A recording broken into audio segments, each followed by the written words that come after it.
Thousands of families affected by disasters, like the recent wildfires, urgently need support. You can help the American Red Cross provide warm meals, shelter, and hope to families when they need it most. Please donate today to Red Cross Disaster Relief to help people affected by disasters, big and small. Go to redcross.org or call 1-800-RED-CROSS today. Your support is critical. We can't do it without you. See that cute little dog in the pet store window? Chances are it came from a puppy mill, a breeding facility that forces caged, neglected, and often sick dogs to churn out puppy after puppy to be sold for profit. Meanwhile, millions of wonderful, healthy pets end up in animal shelters. This leads to the killing of more than 9,000 by the end of today. But with one simple choice, you can help, just by deciding to adopt instead of purchase your next pet. Animal shelters are full of amazing pets looking for a home. When you adopt your new best friend, not only are you saving a life, you're taking a stand against puppy mills. When your friends see the smart choice and impact you've made, they adopt their next pet and share with 5 of their friends, who share with 5 more. Before long, thousands get involved. Pet stores stop selling dogs from puppy mills, and even more lives are saved. And with your help, we can save them all. Visit bestfriends.org/puppymills to learn more. It's Thursday night, and you're grabbing drinks with some friends. Started off with a pitcher for the table, which quickly becomes 2. There's pool. And there's the photo booth. All right, everybody squeeze in. Say cheese! Followed naturally by an order of wings. And another. Can we get some extra ranch sauce? Then there's the ceremonial nightcap. So what are we doing this weekend? And lastly, it's back to the car, which, if you're buzzed,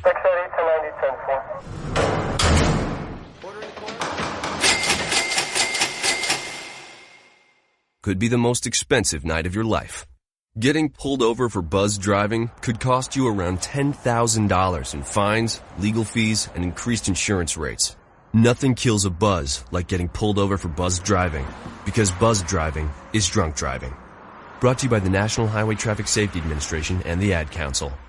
Every day, the men and women of the United States Marine Corps demonstrate their commitment to defend the American way of life. Since 1775, we have served our nation as a force in readiness. From combat operations to humanitarian assistance in every corner of the world. No matter where the mission takes us today or wherever our country needs us tomorrow, we always remember the land we call home. As Marines, we take a stand for each other, for our nation, for us all. The few, the proud, the Marines.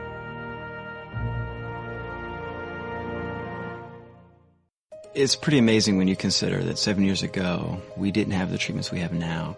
We cure 80% of children with cancer. Go back 50 years, we were curing 20 to 30%. This is the miracle story of modern medicine. We understand what makes this cancer tick. And of course, without donors from around the world, this just couldn't happen. There's one thing we're focused on, and that's beating this thing. St. Jude Children's Research Hospital. Finding cures, saving children. Learn more at stjude.org. Not on my watch, our military service members say, as they volunteer to serve. As they move out, stand firm, and take fire.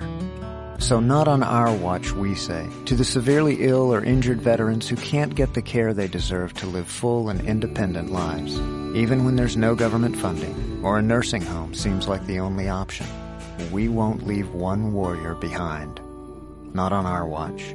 Join us at findwwp.org. The Red Cross responds to nearly 66,000 disasters every year, most of them house fires. Red Cross President and CEO Gail McGovern says you need to develop an evacuation plan and practice it, especially with your children. It takes just 2 minutes for a home to be engulfed in flames. Practice those drills. We all think our kids know what to do. They don't. We need to teach them. We have started a large campaign where we're going into vulnerable communities and helping install smoke alarms. Already 92 lives were saved, and 4 of those lives were saved by a 5-year-old girl who remembered what we taught them during these fire drills, and she got her family out. We also have a slew of free apps that people can download onto their smartphones. It's what to do in every kind of disaster you can imagine, how to prepare and how to recover. To help support all the Red Cross does and to make a financial donation, go to redcross.org. That's redcross.org. Not on my watch, our military service members say, as they volunteer to serve, as they move out, stand firm, and take fire. So not on our watch, we say, to the severely ill or injured veterans who can't get the care they deserve to live full and independent lives, even when there's no government funding or a nursing home seems like the only option. We won't leave one warrior behind. Not on our watch. Join us at findwwp.org. The following program is closed captioned for the thinking impaired. You want to know what time it is? It's time to bring the rain. Zinc Media. Feel the power of knowledge.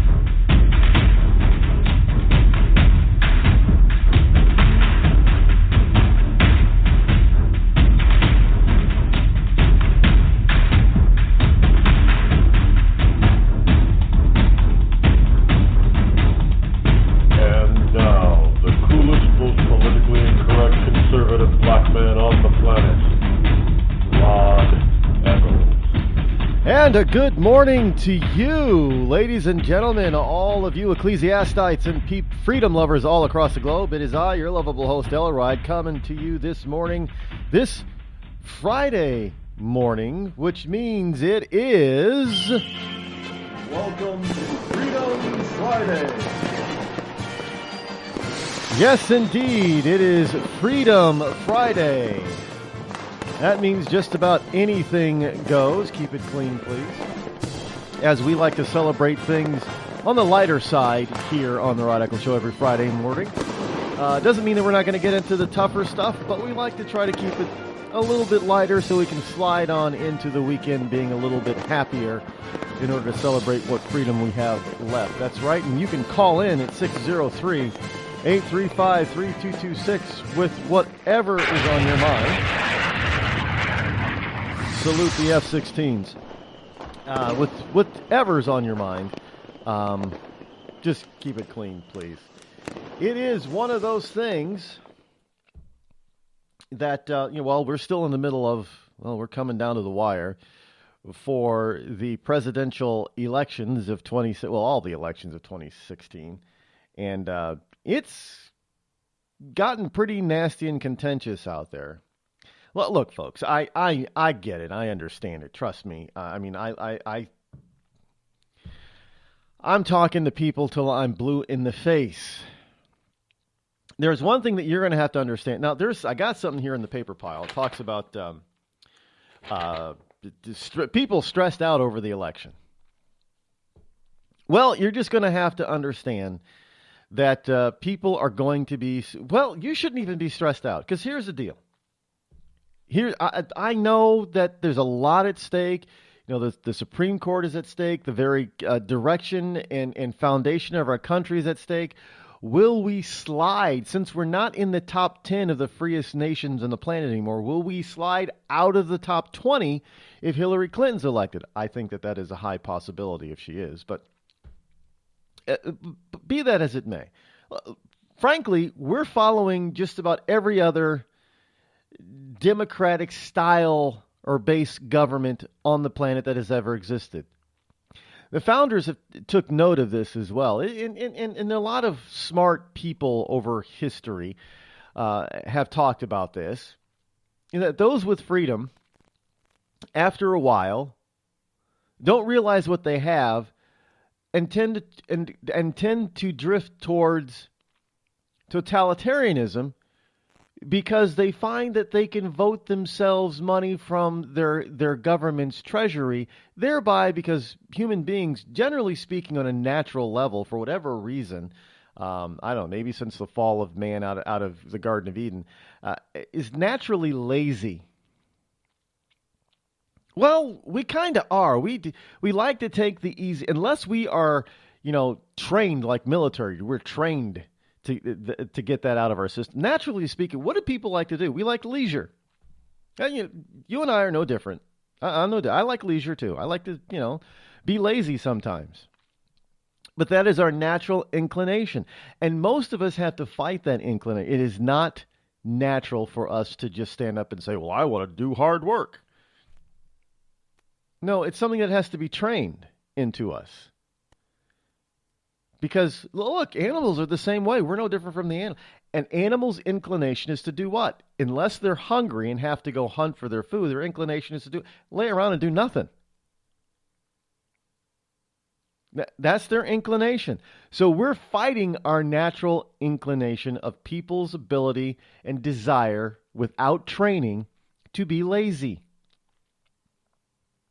Yeah, it's just the way it is. It's just biological. And the only way that you're not lazy is because you're trained not to be. You're taught that you have to go to work. And some people aren't. Some people are taught that, you live off the existence of others. It's called welfare. But if you do that, you're going to give up your freedom. You're going to start voting for people who are going to take away more and more of your freedom. And we've already seen that. We've seen that here. We've seen that time and time and time again throughout history. The Romans, free democratic-based society, basically elects and puts in place emperors and potentates, and they call them Caesars. Why would you do that? Why would you willingly give up your right to self-governance and give it to somebody else, one person, knowing that these people could turn out to be crackpots, a-holes, criminals, all kinds of negative stuff? And more often than not, we've seen that, any type of country with a history of in the monarchy or single ruler type of countries, basically monarchies. Monarchy-based. They could call themselves emperor. They could call themselves Caesar, potentate, king, queen. Doesn't matter. They're all monarchy-based types of governance. And we see more often than not that monarchy-based governments have had tyrants of one form or another. Because the people willingly say, well, he can do whatever, that king or queen or whatever can do whatever they want. And frankly, folks, we're starting to do that here in the United States with the presidency. I mean, just look at Obama. Obama can do whatever he wants. You don't like him because what are we going to get to now? If Hillary's elected president, are we going to give her the leeway to do just about anything she wants because she's a woman? And if we stand against her, it's because we're sexist? Now, right now, if we stand against Obama, white people are racist. And black people are just Uncle Toms. Right? If we stand against Obama. So what happens if we stand against Hillary Clinton? Well, we men are going to be called sexist. Now, what are you women who stand against Hillary going to be called? If Hillary's elected, and you stand, let's face it, there's a lot of Republican women out there. There's a lot of conservative women. There's a lot of libertarian women, and there's a lot of conservative third-party women out there who are going to be just like men of that thought process who are going to stand against Hillary. So what are they going to? They can't say a woman's sexist against a woman. Well, I don't know. What are they going to call What about lesbians against Hillary? Are we going to see those? Are they going to be called sexist? Because, lesbians, after all, think that they're men, right? Well, they'd like to be men. I know I'm probably going to get calls from lesbians now saying, I don't want to be a man. Well, you could really fool some. You could fool some lesbians out there, man. They're tougher than, especially today.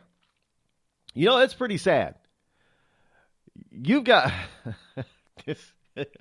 I know I'm going to get in trouble for this, but I'm going to say it anyway because I ain't afraid of trouble. Look, you've got some lesbians out there that are more manly and tougher and act more like a man than a lot of millennial males today. Do you realize that? I mean, think about it. I mentioned that on Facebook and Twitter, and I got a few people who claim that they're in college now, and I know that they are in college, and they're on college campus, and they say they don't see that. And I said, well, you're obviously not looking around because you don't got to look very far to see the feminization of the millennial male. I mean, these guys, there's no masculine, and it's simply. I brought this up because of earlier this week we've got the the first cover boy on the CoverGirl magazine, and sure, he's pretty, but that's the problem. He's pretty. Men aren't supposed to be pretty. Well, he's a boy. He's not even 18 yet. I think he's 16 or 17 years old. And that's the problem I had, is they're taking this child and, if some people ask, well, is he gay? Well, he's got 300,000 Instagram followers. So he's got more followers on Instagram than I do. Props to the kid, but that's pretty natural. Most people under the age of 18 probably have more Instagram followers than I do because that's their thing. That and Snapchat, right? I don't even have a Snapchat account, so that's their thing. You're under 18, that's the new one, right? Snapchat, that's it. I try to keep up with this stuff. I try to be young and hip and cool too, but let's face it, I'm too old to be young and hip. So I'm going to get left behind in some of this stuff. But, so, he's got 200,000 or 300,000 Instagram followers, and he's got a whole slew of YouTube followers. So I wanted to find out more about this kid. What parent, I'm really trying to get an insight of what parent would allow their son to do this, to be exposed to this at such an age. I kind of realized, well, he's got to be gay. He's got to be feminine. Oh, my word. That was an understatement. Now I'm that's just the way he is. That's fine. But here's the deal. This is what they're trying to espouse on even straight males of that. You can't be masculine. Oh, it's okay for you to wear makeup in such a fashion, in such a way. It's sick. It's really sick. Oh, men used to wear makeup. I know they all the powder wig and stuff like that in French and the French court and English court. I get it. There was a time period when that was very manly for them, but this is not today. We don't do. You see anybody walking around wearing powdered wigs today? No, that's not the way. It's not. It's not the way things are done. And besides, they still acted like men back then. They didn't act like a lot of the wimpy kids. I just don't see the masculinity in a lot of these millennial males today. I don't see it. It's been beaten and stripped from them, and that's sad because there's some benefit to that. They have no intestinal fortitude whatsoever. None. And let me tell you something. You want your kid to be a success, right? Well, if you train, basically what you're training them to do and to be is a lemming. Go along with the crowd. Don't start any waves, right? Well, that's how successful people get successful. They challenge things. They challenge the status quo. That's how inventors come up with all this new stuff, because they believe that there's a better way, or there's an easier or nicer or more profitable way. And you're beating that out of these kids. You're training it right out of them. They have no desire.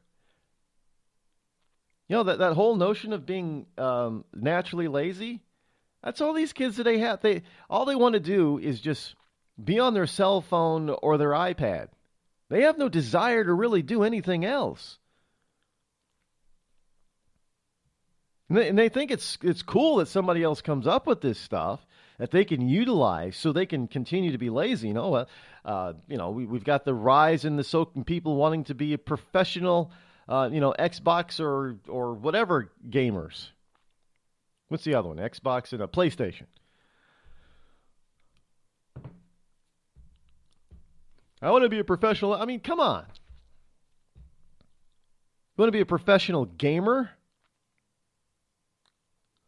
Well, yeah, you know what? If you, unlike real sporting events and real sports and the types of things that they're doing on Xbox, like Call of Duty and Halo and all that kind of stuff, you can get the 300-pound ultra lazy person can be very good at that, but they can't naturally go out there in the real world and do it because they're overweight and out of shape. And they'd have to put in some real work instead of just moving their thumbs and fingers. Lazy. And that's what we're breeding. And by the way, other countries aren't breeding lazy kids. Japan still isn't breeding lazy kids. Russia isn't breeding any lazy kids. China isn't breeding any lazy kids. And by the way, China and Russia are getting, two countries that didn't like each other, are getting very, very tight. And what is Putin and Russia doing lately? Oh yeah, they're calling out the U.S. and calling back all of their diplomatic families and be prepared for war. You think that's lazy? Well, while we're over here with a bunch of kids, millennials, who dye their hair purple or pink or blue, and whose males are busy putting on glitter makeup and being touted and lauded as being so brave and wonderful and being put on a girl's fashion magazine, and being proud of being the first boy to be on a boy to be on a woman's fashion magazine cover. While we are starting to see the rise in an American profession called professional gamer, where people don't have to get out of their chair to do anything. Yes, we are becoming more and more lazy because we want to have elect officials who will have somebody else pay for us to live. Whether it be for our college, to be for our health care, through the food stamp program, to pay for our groceries. It doesn't matter. We want somebody else to pay for us because Americans are getting lazy. And if you try to get somebody who says hard work is the answer, then you get half the country, including half of the opposing party called the Republicans, who stand against you. Think about that for a second. I can't make this stuff up, folks. I'm not that creative. If I were that creative, I'd be out in Hollywood and I'd be making a mint writing scripts for movies. Oh, but, hey, then you got a bunch of people out there who want to be movie stars because, after all, movie stars say that it's hard work doing movies. You know what? I've been on movie sets and commercial sets before. It's not hard work, unless you consider sitting around waiting for your scene to be hard work. It's not hard work to do a movie. So all you actors say, well, it's hard work. Oh, yeah, so you get up at 6 o'clock in the morning. Oh, big whoop-de-doo. You do that for a month, get paid $30 million, and half the day you're sitting around doing nothing, waiting in your luxury trailer for them to call you and say, you're on next, your scene's up. Yeah, that's hard work. No wonder everybody wants to be an actor and make that kind of money, because they don't have to work at it. Lazy. You're listening to me, your lovable host, L. Rod, here on the Rod Eccles Show. Tired of paying outrageous prices for Viagra? Well, we have great news for you. Now you can finally get Viagra at huge discounts. Healthy Man allows you to save up to $500 on Viagra. Why pay U.S. pharmacy prices of $15 per pill or more when you can get Viagra for less than $3 a pill? Call today and get 40 Viagra pills for only $99. This can cost as much as $600 at your local pharmacy. You can't afford not to call us. If you want Viagra at the lowest prices, never pay $15 a pill pharmacy prices again. Get Viagra for less than $3 a pill. Call 800-595-2614 today and save up to $500 and get 40 pills for just $99. Healthy Man is fast, easy, and affordable. Operators are waiting at 595-2614 to take your call now. Call 800-595-2614. That's 800-595-2614. Again, 800-595-2614. We've all heard of male enhancement, but now there's an expert on true male enhancement in the areas that really count. In Herb Ellis's book, Husband 2.0, Real Male Enhancement, you'll find answers to questions like, why doesn't she want to have sex? A quick start, quick results workout guide, plus what you can do as a side hustle to make money now. With all the great tips in this book, every man can benefit. Get the book, Husband 2.0, Real Male Enhancement, on Amazon.com. It started with a knock, but it wouldn't end there. What happens in the story next, many wouldn't understand, and most wouldn't believe. 5 + 2 = Perfection by Samuel Rosette Jr. is a must-read. The scriptures within are reminders of the ancient past, and yet intriguingly infuses with texts which stand on the edge of the stage of relevancy. Available online at Westbow Press, Amazon, Books A Million, Barnes & Noble, and SamuelRosetteJr.com.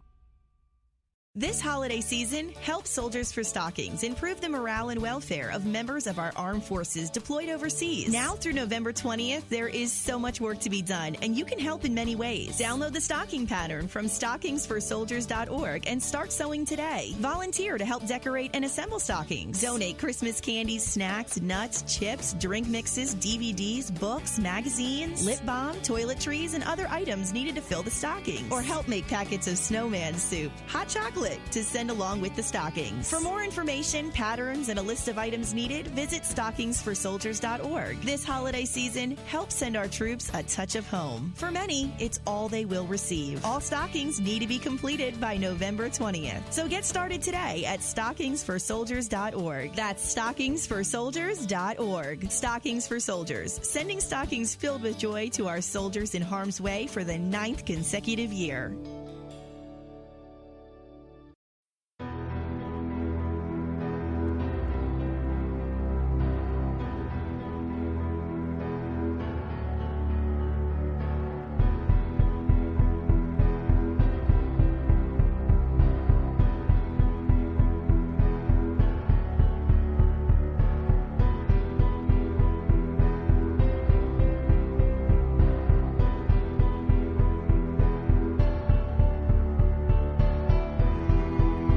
(603-835-3226). That's the number that you can call here on this morning, this Freedom Friday morning. Thank you all for being here and listening and tuning in. Glad that you are here. You know, people still like to be lazy. Yes, we do. And because we're generally lazy, it helps to, it makes it easier for people to get stressed out, because they're getting stressed out because, you know, they just wonder what is you get stressed out because you don't know what's ahead. You don't fully understand what's going to happen in the near future. Forget the far future. We're talking near future.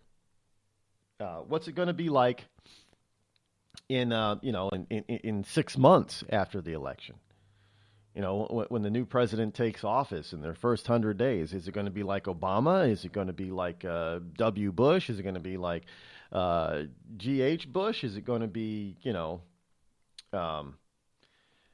is it going to be like Reagan or Carter? You know, we try to look back, but we also realize what's at stake. And for many of us, I mean, Bloomberg is out there reporting that, and they got a headline out there, it's official, this election is driving Americans nuts. And the subheadline is, It's the oldest among us who are suffering the most because they have the most to lose if all this stuff goes south or sour, if you will. They have the most to lose. And that's pretty sad, actually, when you're thinking about all the things that our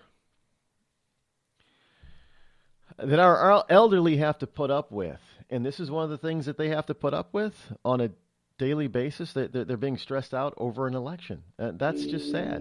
It's really, really sad. You're listening to me, your lovable host, Rod, here on the Rod Eccles Show.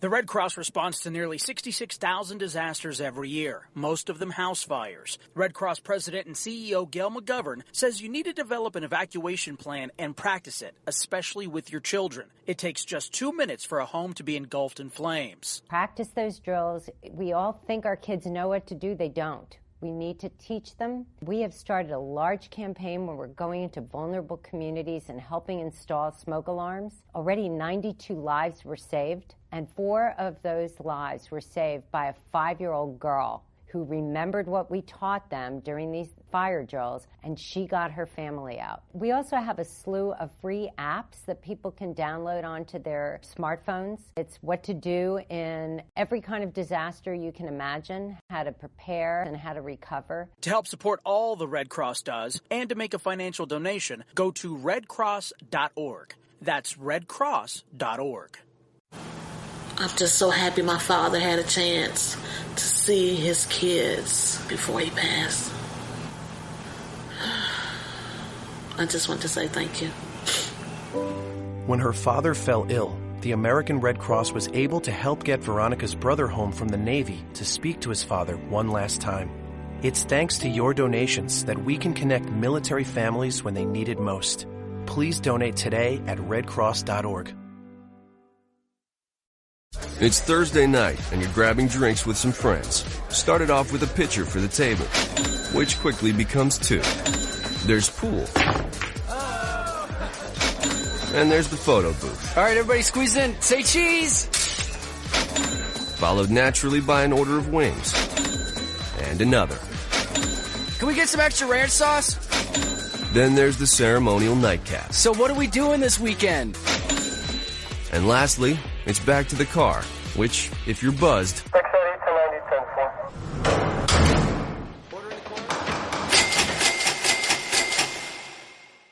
could be the most expensive night of your life.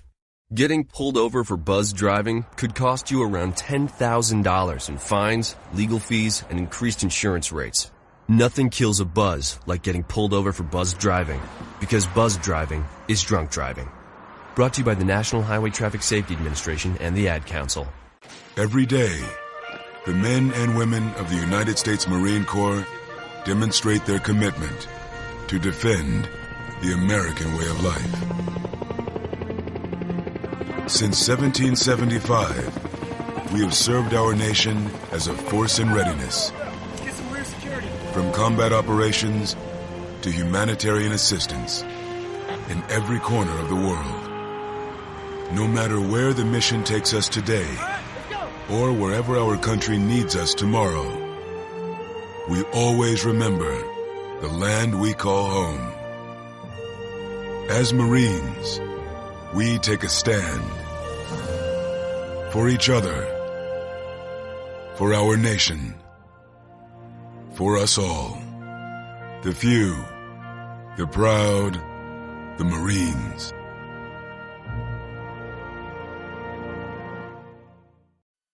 I considered suicide so I wouldn't put my family through all the pain. Many of our warriors are returning home from the battlefield, only to face a new war as they struggle with devastating injuries. At Wounded Warrior Project, we understand. We're there to help. Even though you think you're broken, you're not. It's the physical and the emotional healing that Wounded Warrior Project provides. With a gift of just $19 a month, you can join Wounded Warrior Project. You'll help provide critically needed programs and services that rebuild lives. Beautiful. Woo! There you go, buddy. The ongoing needs of our wounded and their families will continue for many years to come. Now is the time to show your support. Call now or go online with your gift of just $19 a month, and we'll send you this Wounded Warrior Project blanket. It made me feel that there's people out there that care about us. After this event, we can finally maybe start to heal as a family and move forward. We need your help. The families are hurting. For many of our wounded heroes, the greatest casualty is being forgotten. That's why your gift of just $19 a month is so important. Please call or go online right now.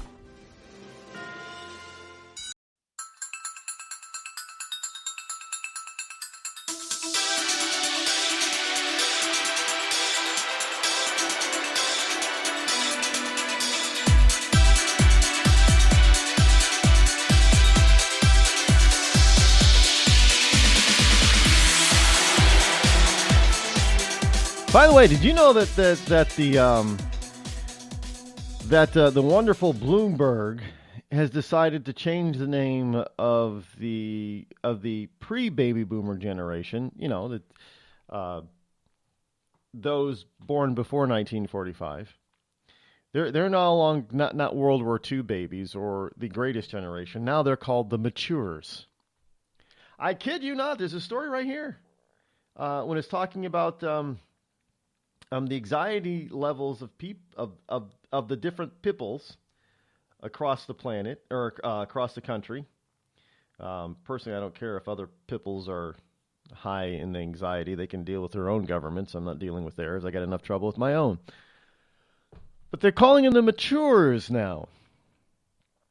And one of the things that is quite interesting is that it says that those with the most historical perspective have the highest anxiety level. Now, guess who the Bloombergers think has the greatest historical perspective?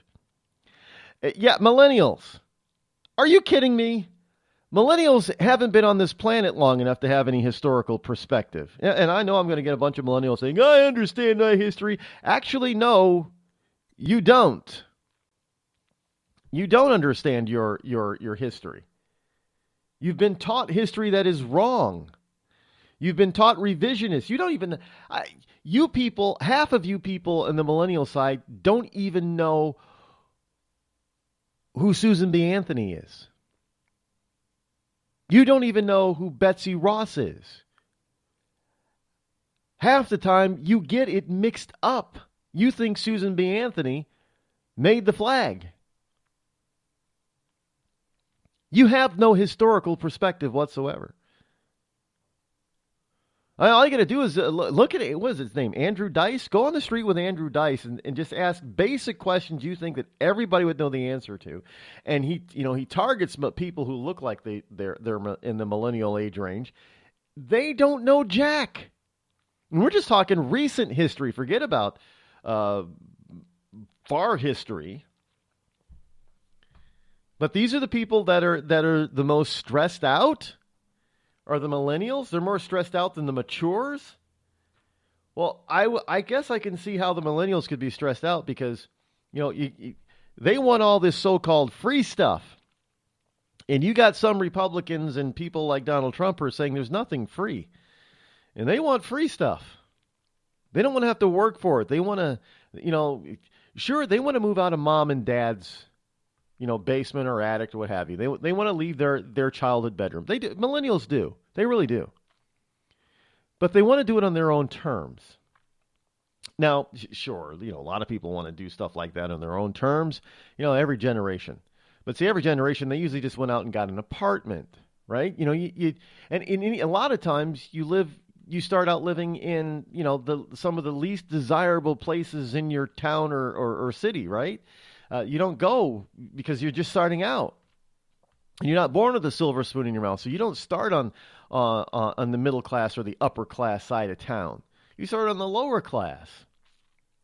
right? Or you shack up with a bunch of people. You rent a 3-bedroom apartment so you can have 2 roommates. Each one of you have your own bedroom because, hey, that 3-bedroom apartment might cost you $900 a month, but if there's 3 of you, it's only $300 a piece. Versus if you get your own apartment, 1 bedroom is going to cost you $600 or $700 a month. So you did that kind of stuff. You had roommates, right? But today's millennials, no, they don't want to go that route.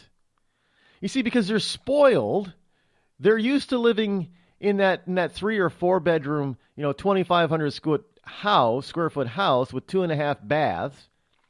So they think that at the age of 21, 22, when they graduate from college and they have that piece of paper that says they have a degree that they spent, $60 or $70 or $100,000 on, that they could have that 6-figure a year annual salary job, so they can move right away into the suburbs and have the house just like they grew up in.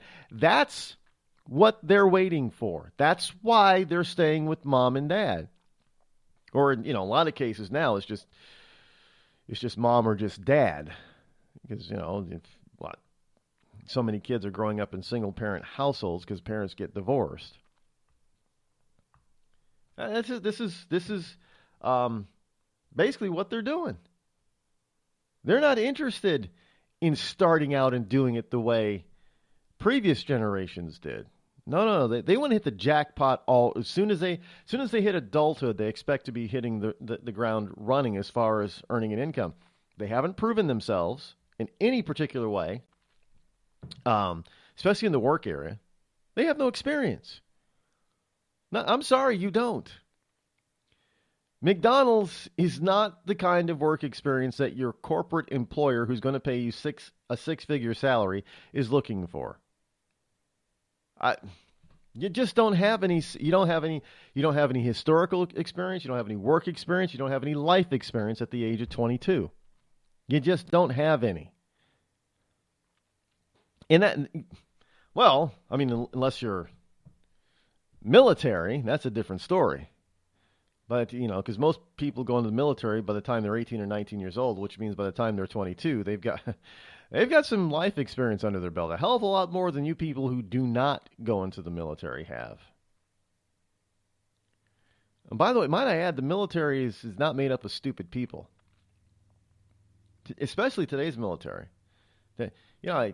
Even the soldier on the ground, they got to have some savvy. They got to have some intelligence. They probably have a degree.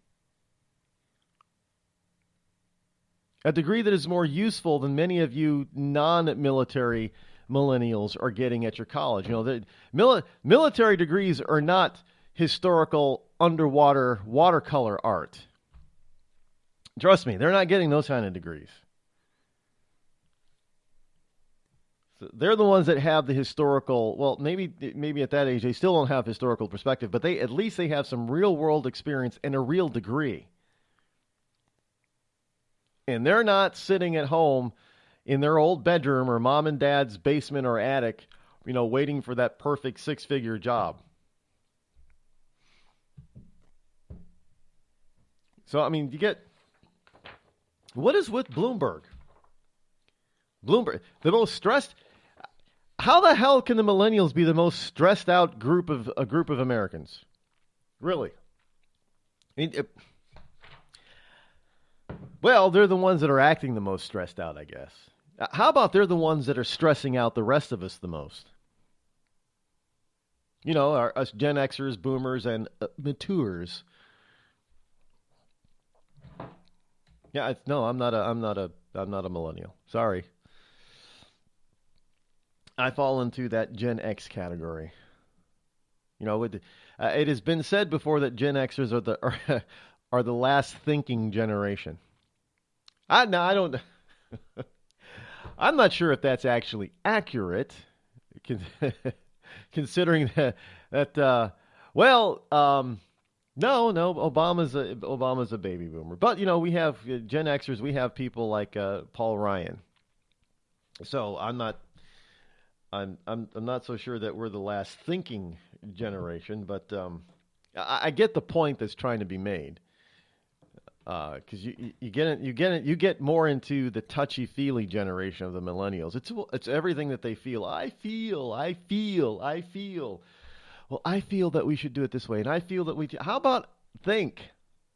Words do have meaning, and if you've ever examined or studied personalities, I mean, there's been a number of different books on the DISC profiles, DISC.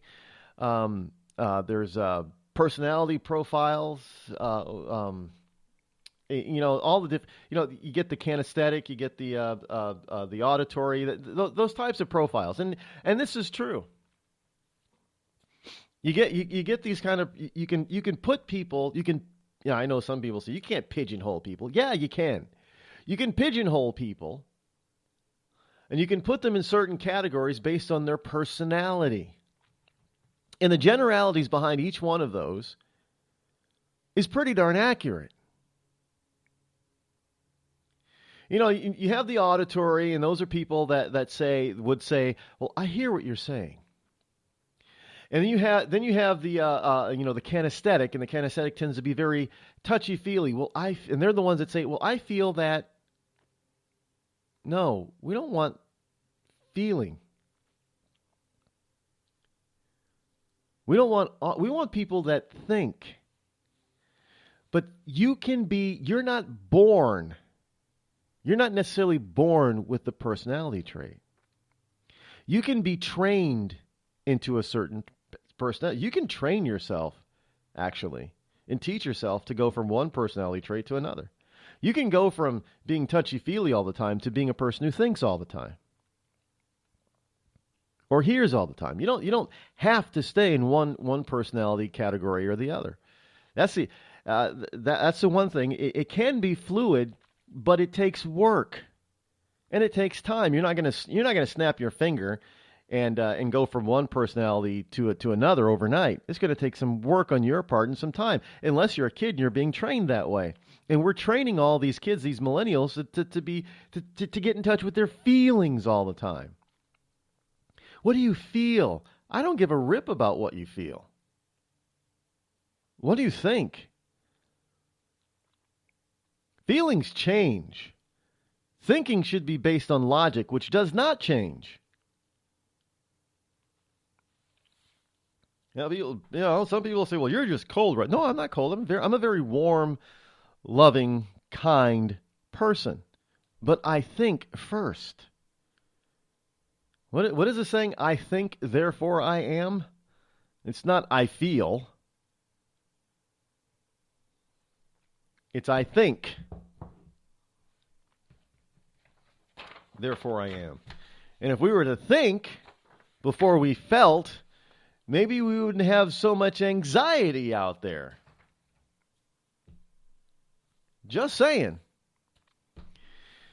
If we were to actually think more often than we felt, maybe there wouldn't be this high level of anxiety in any of the different four major age groups. Yeah, there's 5. I don't know what does anybody know what they're calling the kids born 2001 and after? Because the millennials they're 1980, 81 up to about 2000. So what are the now they're the kids born in 2000. What are they? 16 now? Oh my God, they're driving. They're starting to drive. Do you realize in 1999 we had a bunch of people in government and in industry, some parts of industry, computer industry, that had the entire world, not just this country, but the entire world feeling high anxiety because they had us thinking that everything was going to shut down.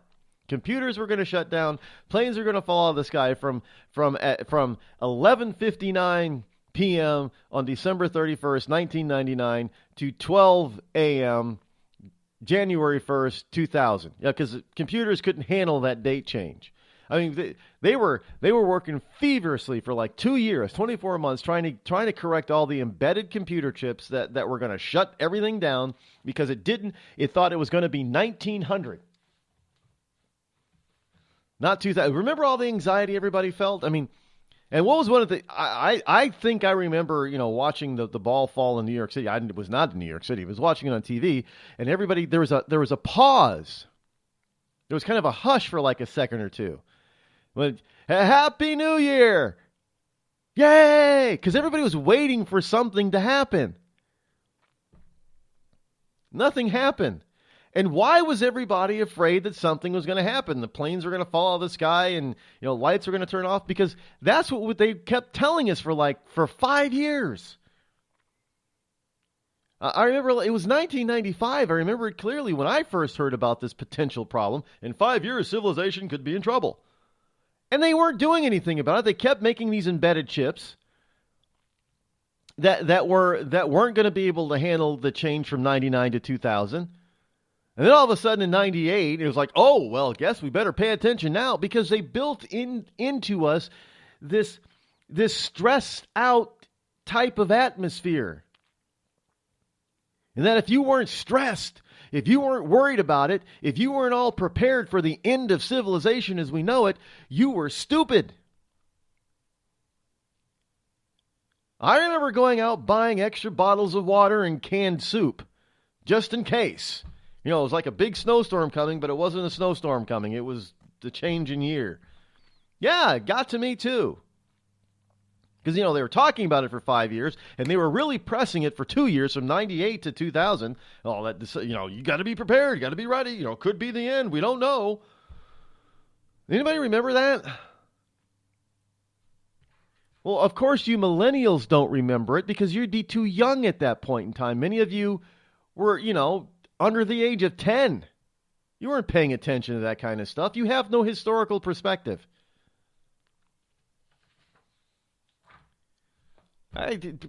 Just the truth, sorry. But you're not, now that they're adults, the millennials, many of them are adults. The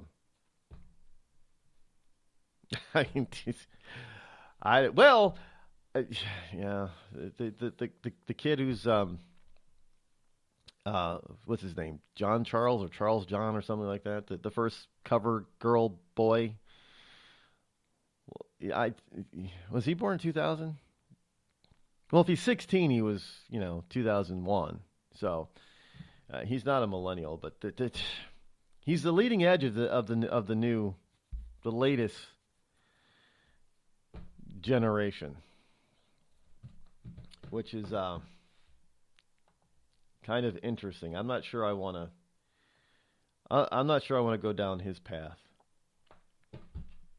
But yeah, hey, to each his own, right? As long as you feel like you're making a contribution, and as long as you're being yourself, just be yourself. Do what you feel, honey. Just be yourself. Then everything's okay, right? Well, let me ask you something. When the world falls apart and the bombs start falling, are you going to be paying attention to who the world's first cover girl boy is?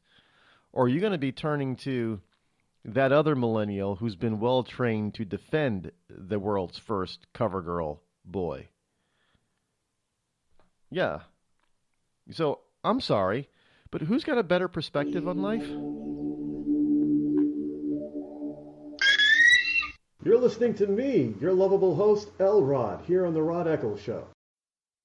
Tired of paying outrageous prices for Viagra? Well, we have great news for you. Now you can finally get Viagra at huge discounts. Healthy Man allows you to save up to $500 on Viagra. Why pay U.S. pharmacy prices of $15 per pill or more when you can get Viagra for less than $3 a pill? Call today and get 40 Viagra pills for only $99. This can cost as much as $600 at your local pharmacy. You can't afford not to call us. If you want Viagra at the lowest prices, never pay $15 a pill pharmacy prices again. Get Viagra for less than $3 a pill. Call 800-595-2614 today and save up to $500 and get 40 pills for just $99. Healthy Man is fast, easy, and affordable. Operators are waiting at 595-2614 to take your call now. Call 800-595-2614. That's 800-595-2614. Again, 800-595-2614.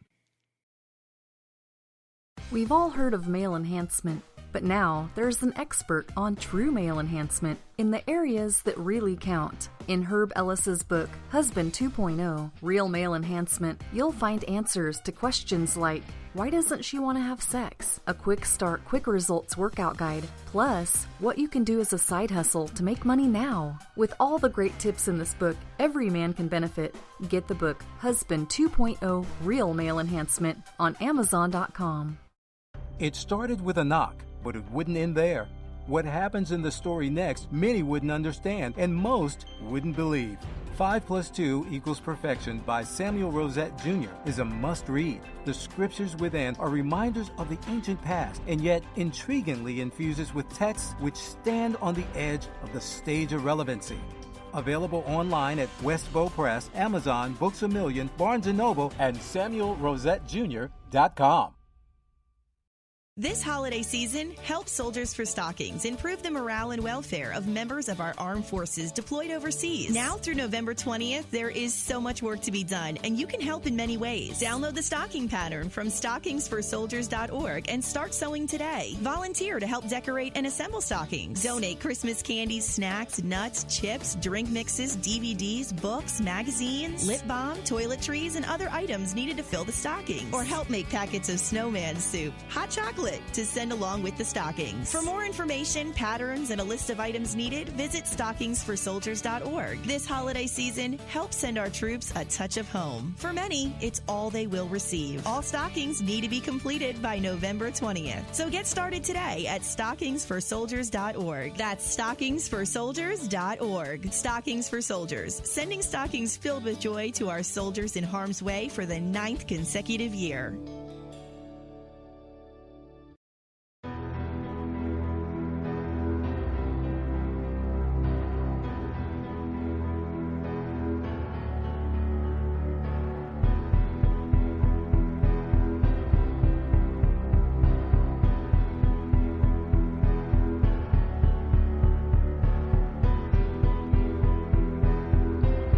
Six 603-835-3226 is the number to call. Should you wish to join me here on this Freedom Friday, here on the Rod Eccles Show, you can do that.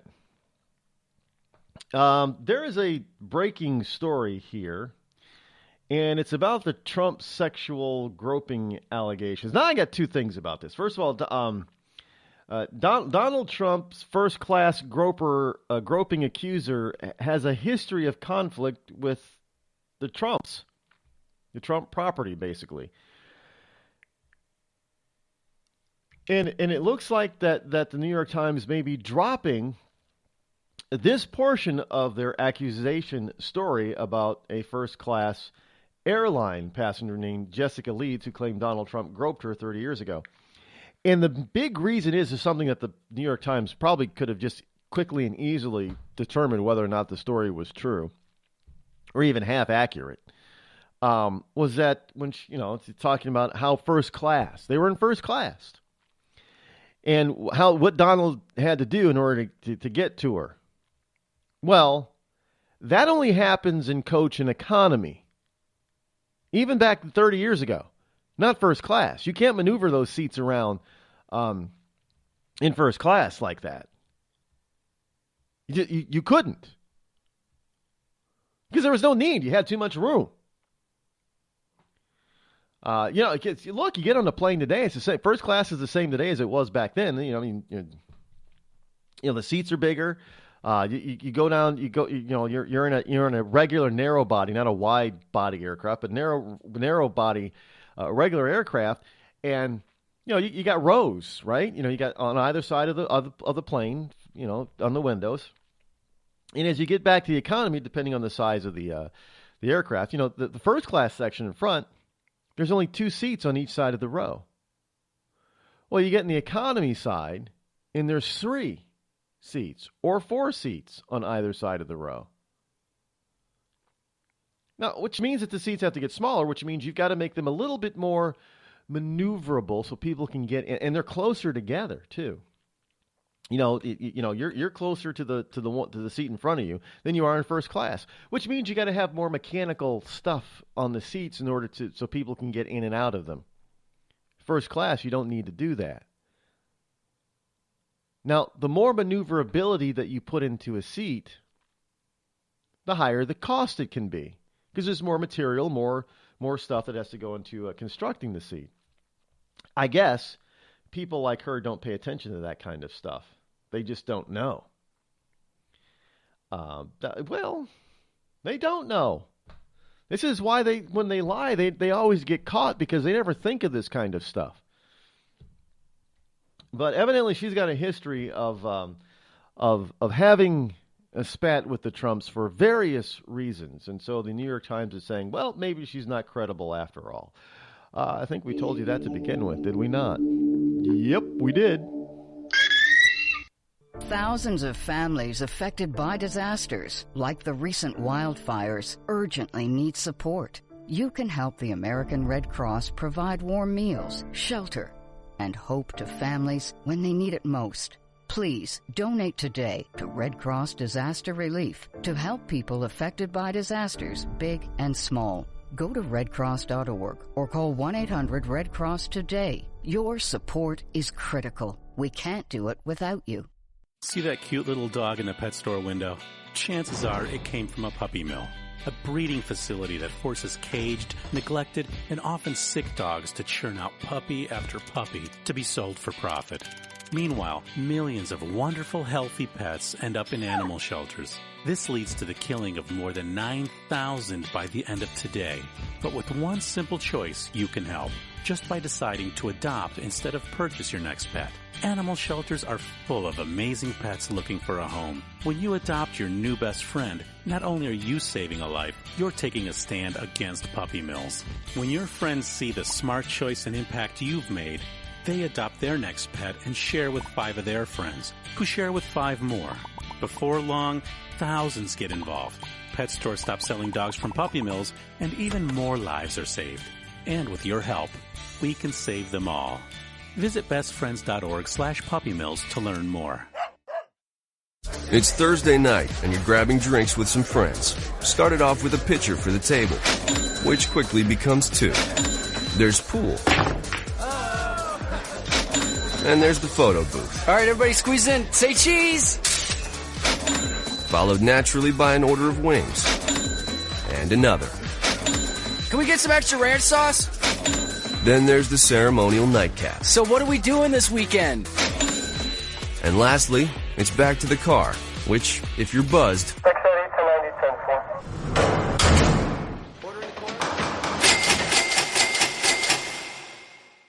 could be the most expensive night of your life.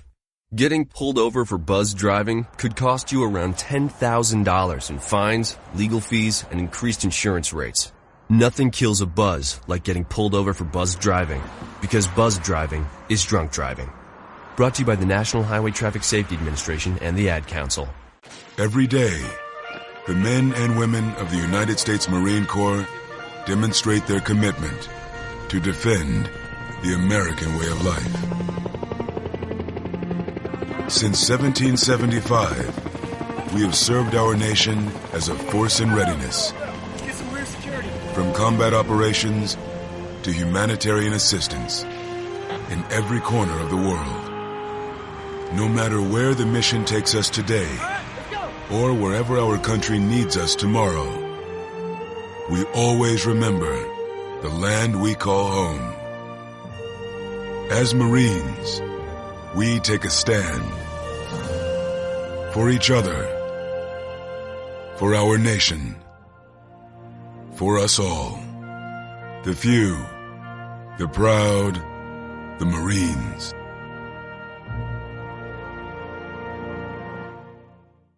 It's pretty amazing when you consider that 7 years ago, we didn't have the treatments we have now.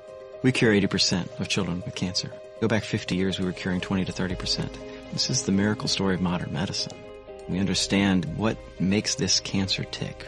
And of course, without donors from around the world, this just couldn't happen. There's one thing we're focused on, and that's beating this thing.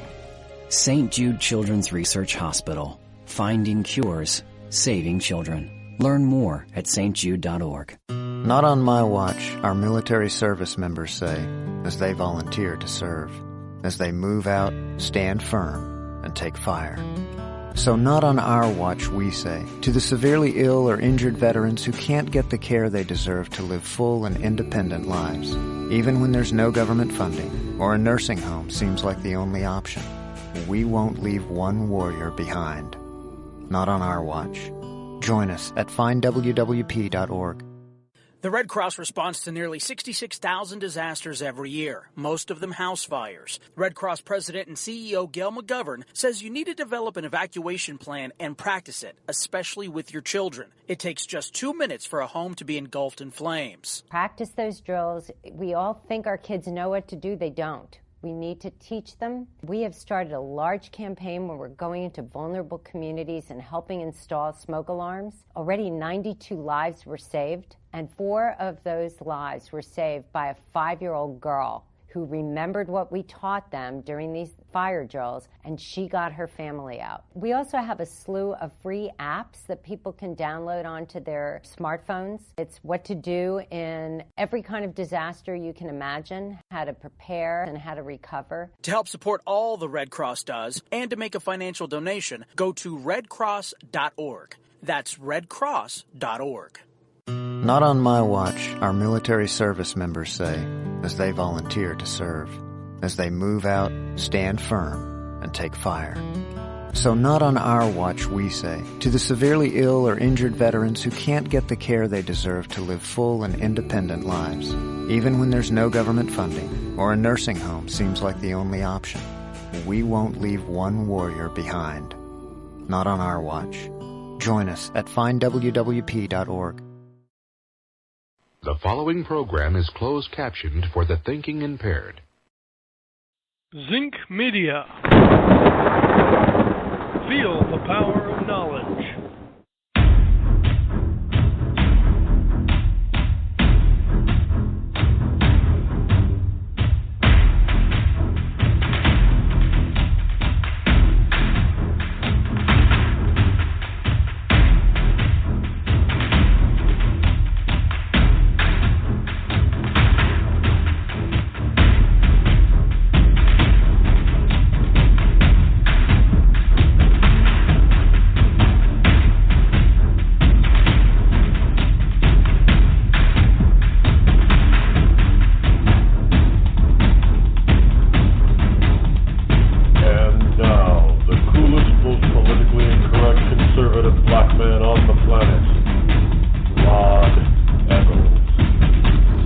And a heidi-ho, good neighbor, and all you fellow Americans and fellow ecclesiastites. It is I, your lovable host, El Rod, coming to you live from the Bunkerized studio somewhere in the great Granite State of New Hampshire here on this Friday morning.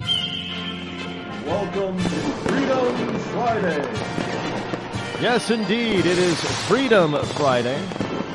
The Freedom Friday hotline, as it were, is 603-835-3226. If you have a desire to get what's on your chest off your chest, because we know that you are stressed out. Bloomberg tells us so.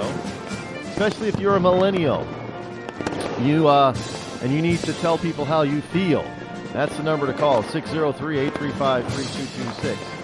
As we get prepared to celebrate what freedom we have left going into this fall weekend. And yes, the F-16s will be flying patrol duty, protective duty this fall, autumnal weekend. It is, after all, peak leaf peeping season here in northern New England. You got to get here this weekend, actually, for that, because if you go north into Coos County, it is quickly becoming past peak. But if you're in just south of that in the White Mountains, towards the Lakes region, I think you're hitting peak. And then next week they're expecting southern New Hampshire to hit peak, and then you start getting into, and it goes at an angle. So right now, I think the line pretty much goes to, well, if you want to look at them, if all of Vermont pretty much right now is just about peak, if not past peak. There's very little Vermont that has yet to hit peak, but Massachusetts and Maine, many parts of, northern parts of Maine are at peak. Southern parts of Maine Next week is expected to be peak. So if you go at like this kind of angle, you get the picture of it. So the Adirondacks, New York, northern parts, Albany, that type, I guess, is around peak. But you're going to get more color over in Vermont, New Hampshire, and northwestern Maine. And then next week, it starts to creep southern a little bit more. And so that by the end of the month, you'll be into Massachusetts and Connecticut, and parts of Rhode Island will be at peak. But it kind of goes by a week. It's really kind of interesting how Mother Nature plays this out. So during one week, you got part of the area that, part of the state, of the region that's at peak, and another part is past peak, but yet another part has yet to be peaked, and it'll peak next week. It's just kind of interesting how that sort of just flows its way down like that. But other than that, so if you're going to visit, you're going to want to visit soon, because it is middle of the month now. It's October 14th. Tomorrow's October 15th. They have, for those of you who've asked before about the Keene Pumpkin Festival. Well, as you know, last year the Keene Pumpkin Festival was not allowed to take place in Keene, so it's no longer called the Keene Pumpkin Festival. Now, from what I have gathered, and I can't seem to get straight answers from people on this. I'm not exactly sure. I've tried to find out, but what it appears to me is that the Keene Pumpkin Festival, the planners and backers and supporters of the Keene Pumpkin Festival have split it. You've got the Monadnock Pumpkin Festival, which I think takes place this week, which is in actually Swansea, New Hampshire, which is a quote-unquote suburb of Keene. It's just it borders south of Keene, right on Keene's southern border. And it's at the Cheshire County Fairgrounds, which is in the Monadnock region, from what I understand. Now, I haven't been there, so I haven't seen it. So that's where the Keene Pumpkin Festival has I don't know, is that official? It's officially moved there? But then again, there's the other Keene Pumpkin Festival, which is held in Laconia, New Hampshire, which is a city that has Bike Week, International Bike Week. Everybody who has a motorcycle knows about Laconia Bike Week in June. Yeah, it's June that's held, right? Yeah. But I don't know which one's which. The official, because they don't say Keene Pumpkin Festival anymore. They just say Monadnock Pumpkin Festival, and I think it's New England Pumpkin Festival at Laconia, which is kind of a misnomer because other cities and towns across New England have their versions of pumpkin. So it's not I guess it's like the New England Patriots. New England Patriots is not really New England. It's really Massachusetts, Boston. But, hey, I guess New England Patriots sounds better than Boston Patriots, even though we have the Boston Red Sox, which most of New England loves. Unless you're down in Connecticut, then you're a Yankees fan, I guess. I don't know. That's kind of weird. But that's just the way it is. So you have your shot at coming up into New Hampshire for a couple of pumpkin festivals. Which one you go to is going to be, just your preference. Now, both of the towns or cities or areas that the pumpkin festivals are held in pretty much will be at peak leaf peeping season this weekend. So you'll be good to go wherever you go. I mean, the Lakes region is a different type of scene from the Monadnock region. It really is. But both of the areas are equally beautiful. You can travel back and forth. Between the Monadnock and the Lakes region is a region called the Lake Sunapee or Mount Sunapee region, which is also extremely gorgeous at this time of year. If you like, now from my historical perspective of the Sunapee region is that if you like yellows, that's the region to go to, because you're going to get a plethora of different yellows, bright yellows, usually in that region. And it's a type of trees. Right? Now, I'm not an arborist, so I don't really recall. Each type of tree has its predominant color. Some trees are predominantly red in the fall, and some are predominantly yellow, and some are predominantly orange, and some just turn brown, green to brown. But whatever it is, the species of trees that are in the Sunapee region tend to be more on the yellow side. Now, in the Monadnock region, you get a mix of the red and the yellow, and up north, I guess you get a mix of the red and the yellow. But Sunapee, for some reason, tends to be, at least in my historical perspective, has been very yellow. So if you like bright yellows and sunshiny fall colors, and then the Monadnock region is for you, or the Sunapee region is for you. If you like more fiery oranges and reds, then Monadnock region might be better for you, I guess. I'm not a professional leaf peeper, and I don't pretend to play one on TV or the radio, and I don't take people on leaf peeping tours. So what do I know? I just live here, and I see things first. I always find that kind of interesting. You hear people talk about what's happening in your neck of the woods, and you're like, really? Yeah. For instance, a couple of months ago, I guess, I found out from my family that we had massive tornadoes here in Concord, New Hampshire. Yeah, we had massive tornadoes touch down in Concord, New Hampshire. And I assured them that there was no such thing because, seeing how I live here and there's no damage from them. And if there were a tornado, that's all the news everywhere would be about. There was nothing. There was a blip. Blip in the paper is like buried on page 5 or something about allegedly in the town of Bow, a tornado briefly touched down. Well, evidently, somehow that brief, possible, not proven tornado touchdown in the town of Bow became a massive tornado in the city of Concord. So, and people are arguing with me about this. You had a tornado. No, I live here. We did not have a tornado. Yes, you did, because it was in the national news. Okay, fine. You know what? I live here. I see it with my own eyes. There's no damage, no air raid sirens. Nobody's running around talking about tornadoes. Nobody died, no property damage. But hey, since the nightly news said that we had a massive tornado, I guess the rest of us who lived here missed it. And this happens more often than not. Which is why when people say, well, I live here, and I always defer to people who actually live there. Because I know how things can get twisted.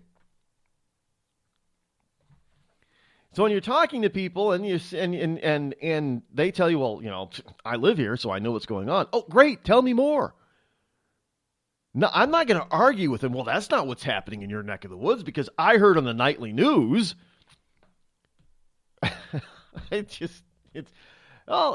Look, folks, it happens. It happens all the time. Speaking of that, I got here in the paper pile. Where is it?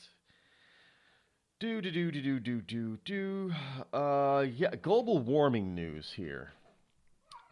Global warming news. It is, folks, this happens way too often. Again, this sort of ties in with people living there or living here or living wherever they live, and the news being overly dramatic. And the people who actually live there sometimes will be watching the news and they don't recognize that they're watching the news about their own town or city because it's not really happening the way they're reporting it. And people are thinking, well, where is that happening? Where is that happening? I guess if I was watching the nightly news on NBC or ABC at that particular point in time and they said, yeah, it's a massive tornado, I'd probably think, well, where in New England was that? Concord, Mass? That'd be the first thing I would think of, because it didn't happen here. Not the way they reported it. So I understand how people say, well, I didn't recognize the story because they said it was here, but I thought it was another place because that wasn't happening here. Not the way they were reporting it. And they always want to blow things out of proportion. They really do. And Investors Business Daily has a piece here. Global warming alarmists are disappointed that Hurricane Matthew wasn't worse. They're disappointed it wasn't worse. Now, why would you be disappointed that things are not worse? Well, if you have a political agenda, you're going to want Mother Nature to try to live up to that political agenda. Now, you have to understand that some of these people, their political agenda really is based on their belief that some things are going, that we need to do things because some things are just going to be that awful, that god-awful. And they have this belief, in spite of lack of scientific evidence, and in fact, in spite of scientific evidence showing the contrary, they believe that man-made global climate change is bad, bad, bad. In fact, well, you got these idiots coming out there saying, well, hurricanes are the cause of man-made global climate change. And that they're going to get more into... They've been telling us this for the past 15 years, that we're going to get more hurricanes, they're all going to be more intense, and they're going to cause more and more damage. And especially over the last 10, 11 years, there's been actually, I mean, even though there's been hurricanes every year, there's been pretty much a hurricane drought. Especially in the USA, we haven't had a major hurricane landfall. Matthew was the first one in, 11 years? And they were, we even had the Republican governors and in these states that were going to be affected talking about, well, we're not going to give you a chance, get out, get out. Everybody's talking about this is going to be bad, bad, bad. Get out of the way. We're not going to put our first responders in danger to come rescue. You're going to be on your own because this is going to be, and you've got Shepard Smith on Fox News telling you that you're going to die and your kids are going to die unless you leave Florida. And then Hurricane Matthew hits, and yeah, there was some damage done. Yeah, there were some people that were killed from it because they weren't paying attention or they were just being stupid. That's what usually happens in these types of things. When people die, it's because they die because they were being stupid. But nowhere near what we were... There was no doomsday. No doomsday. Half the people south of the Mason-Dixon line are not without power. There wasn't this massive wall of ocean surge from Matthew. Oh yeah, Matthew's coming. He's marching across the Caribbean right now, and he's going to pick up steam and pick up. Matthew could be, Category 4. It could go to Category 5, man. That's all we were hearing. And then it sort of, it still did some damage, but it quickly basically fizzled. Thankfully so, yes, but it quickly fizzled. I mean, we were supposed to up here in the Northeast, we're supposed to get some remnants, tail remnants from Matthew. We're supposed to get, lots of rain and clouding. I think one day this week it rained. It's been sunny all week. It's been a beautiful fall, sunny weather. Today's no exception. Another beautiful fall. It's perfect. You want to see the sun on the yellow leaves out there? It's just absolutely gorgeous. It's just a bright, sunny day. I'm not diminishing the problems or the destruction that did take place with Matthew. But these people are highly disappointed that Matthew didn't cause more damage. I'm telling you, they are now getting to the point where every time there's a potential storm, weather-related storm, not an earthquake or anything, because it's hard to predict those. But every time they hype these things because they want it to be that bad. So then they can come and say, see, we told you man was the cause of this, and we got to do something to make it better. You're listening to me, your lovable host, Rod, here on the Rod Eccles Show. Tired of paying outrageous prices for Viagra? Well, we have great news for you. Now you can finally get Viagra at huge discounts. Healthy Man allows you to save up to $500 on Viagra. Why pay U.S. pharmacy prices of $15 per pill or more when you can get Viagra for less than $3 a pill? Call today and get 40 Viagra pills for only $99. This can cost as much as $600 at your local pharmacy. You can't afford not to call us. If you want Viagra at the lowest prices, never pay $15 a pill pharmacy prices again. Get Viagra for less than $3 a pill. Call 800-595-2614 today and save up to $500 and get 40 pills for just $99. Healthy Man is fast, easy, and affordable. Operators are waiting at 595-2614 to take your call now. Call 800-595-2614. That's 800-595-2614. Again, 800-595-2614. We've all heard of male enhancement, but now there's an expert on true male enhancement in the areas that really count. In Herb Ellis's book, Husband 2.0, Real Male Enhancement, you'll find answers to questions like, why doesn't she want to have sex? A quick start, quick results workout guide, plus what you can do as a side hustle to make money now. With all the great tips in this book, every man can benefit. Get the book, Husband 2.0, Real Male Enhancement, on Amazon.com. It started with a knock, but it wouldn't end there. What happens in the story next, many wouldn't understand, and most wouldn't believe. 5 + 2 = Perfection by Samuel Rosette Jr. is a must-read. The scriptures within are reminders of the ancient past, and yet intriguingly infuses with texts which stand on the edge of the stage of relevancy. Available online at Westbow Press, Amazon, Books A Million, Barnes & Noble, and SamuelRosetteJr.com. This holiday season, help Soldiers for Stockings improve the morale and welfare of members of our armed forces deployed overseas. Now through November 20th, there is so much work to be done, and you can help in many ways. Download the stocking pattern from stockingsforsoldiers.org and start sewing today. Volunteer to help decorate and assemble stockings. Donate Christmas candies, snacks, nuts, chips, drink mixes, DVDs, books, magazines, lip balm, toiletries, and other items needed to fill the stockings. Or help make packets of snowman soup, hot chocolate, to send along with the stockings. For more information, patterns, and a list of items needed, visit stockingsforsoldiers.org. This holiday season, help send our troops a touch of home. For many, it's all they will receive. All stockings need to be completed by November 20th. So get started today at stockingsforsoldiers.org. That's stockingsforsoldiers.org. Stockings for Soldiers, sending stockings filled with joy to our soldiers in harm's way for the 9th consecutive year.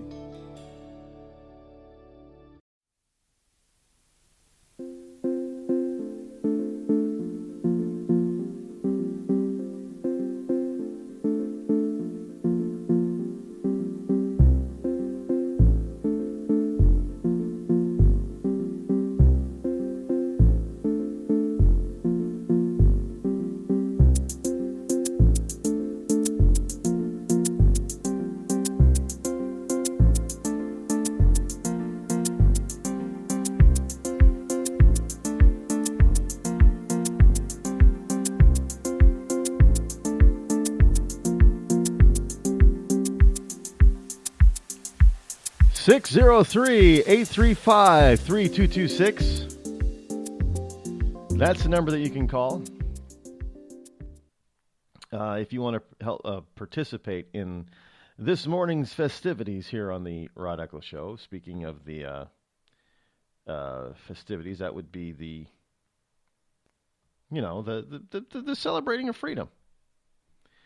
The celebrating of freedom in these United States. I know, maybe we got to go to places like, believe it or not, I think, Japan and England to be more free. Maybe I guess according to that story a couple of weeks ago, we're no longer the land of the free. We might still be well, not even sure we're the home of the brave either if we keep electing the officials that we elect. You realize that the Republicans have no guts? The Republican elites have no guts. I mean, they just want to... I don't want to get into the on this day. Well, I got some stuff here in the paper pile that's talking about Donald Trump, and of course everybody wants to talk about the election that's coming up. Hey, Rod, what are you going to talk about once the election's over, huh? If Donald Trump is in, then you have nothing to talk about. If Hillary's in, well, then you know people aren't really listening to you. So what are you going to talk about, huh? This program is not predicated on actually who's in office, because they're all going to do stupid stuff. That we can point out. That's the whole point. I'm not going anywhere. Doesn't matter who's elected. Donald Trump doesn't matter. That's like saying, Rush Limbaugh would not have an audience if we elected somebody more like Ronald Reagan. Are you kidding me? Because you're still going to have Democrats and liberals out there. And they're always going to be great fodder for stuff to talk about. I will never be without material. The Red Cross responds to nearly 66,000 disasters every year, most of them house fires. Red Cross President and CEO Gail McGovern says you need to develop an evacuation plan and practice it, especially with your children. It takes just 2 minutes for a home to be engulfed in flames. Practice those drills. We all think our kids know what to do. They don't. We need to teach them. We have started a large campaign where we're going into vulnerable communities and helping install smoke alarms. Already 92 lives were saved, and 4 of those lives were saved by a 5-year-old girl who remembered what we taught them during these fire drills, and she got her family out. We also have a slew of free apps that people can download onto their smartphones. It's what to do in every kind of disaster you can imagine, how to prepare and how to recover. To help support all the Red Cross does and to make a financial donation, go to redcross.org. That's redcross.org. I'm just so happy my father had a chance to see his kids before he passed. I just want to say thank you. When her father fell ill, the American Red Cross was able to help get Veronica's brother home from the Navy to speak to his father one last time. It's thanks to your donations that we can connect military families when they need it most. Please donate today at redcross.org. It's Thursday night, and you're grabbing drinks with some friends. Started off with a pitcher for the table, which quickly becomes 2. There's pool. And there's the photo booth. All right, everybody squeeze in. Say cheese! Followed naturally by an order of wings. And another. Can we get some extra ranch sauce? Then there's the ceremonial nightcap. So what are we doing this weekend? And lastly, it's back to the car, which, if you're buzzed,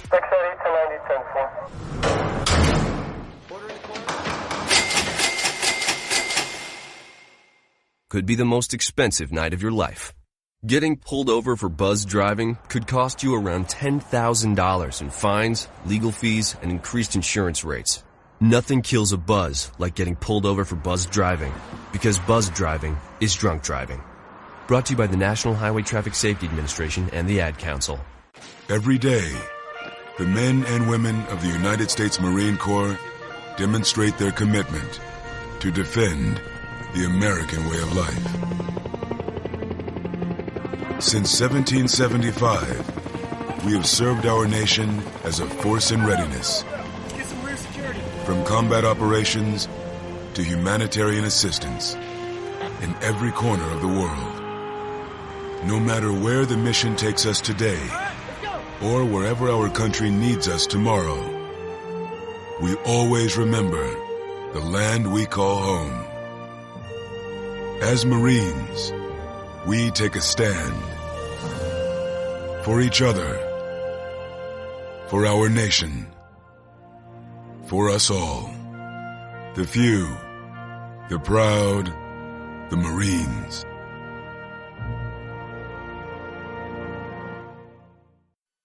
I considered suicide so I wouldn't put my family through all the pain. Many of our warriors are returning home from the battlefield, only to face a new war as they struggle with devastating injuries. At Wounded Warrior Project, we understand. We're there to help. Even though you think you're broken, you're not. It's the physical and the emotional healing that Wounded Warrior Project provides. With a gift of just $19 a month, you can join Wounded Warrior Project.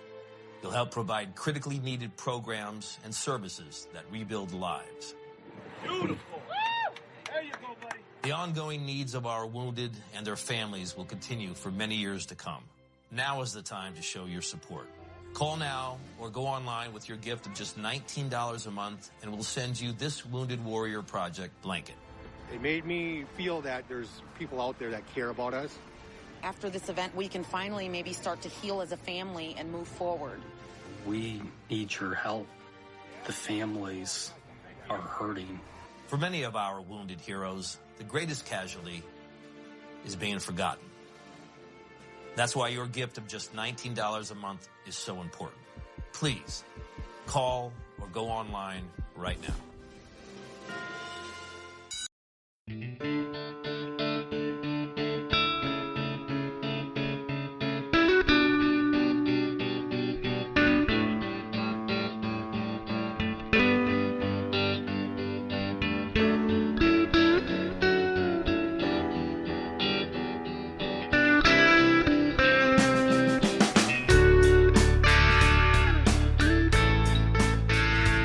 Yeah. Hey, by the way, tonight, if you want some, I think it's tonight. If you want some decent television, I don't know if it's decent. Evidently, John Stossel is out there. John Stossel is a libertarian. He's a libertarian. He's an original libertarian at heart. Now, the current Libertarian Party, I don't think is John Stossel's Libertarian Party, to tell you the truth. But he's still a libertarian. And John is going to be out there tonight trying to stump for the quote-unquote best candidate for president, the libertarian candidate of Johnson. Gary Johnson. I'm not kidding you. It's Twitter. He's out there tonight at 9 p.m. Stossel's program on Fox Business is all about the best candidate for president, Governor Gary Johnson. I'm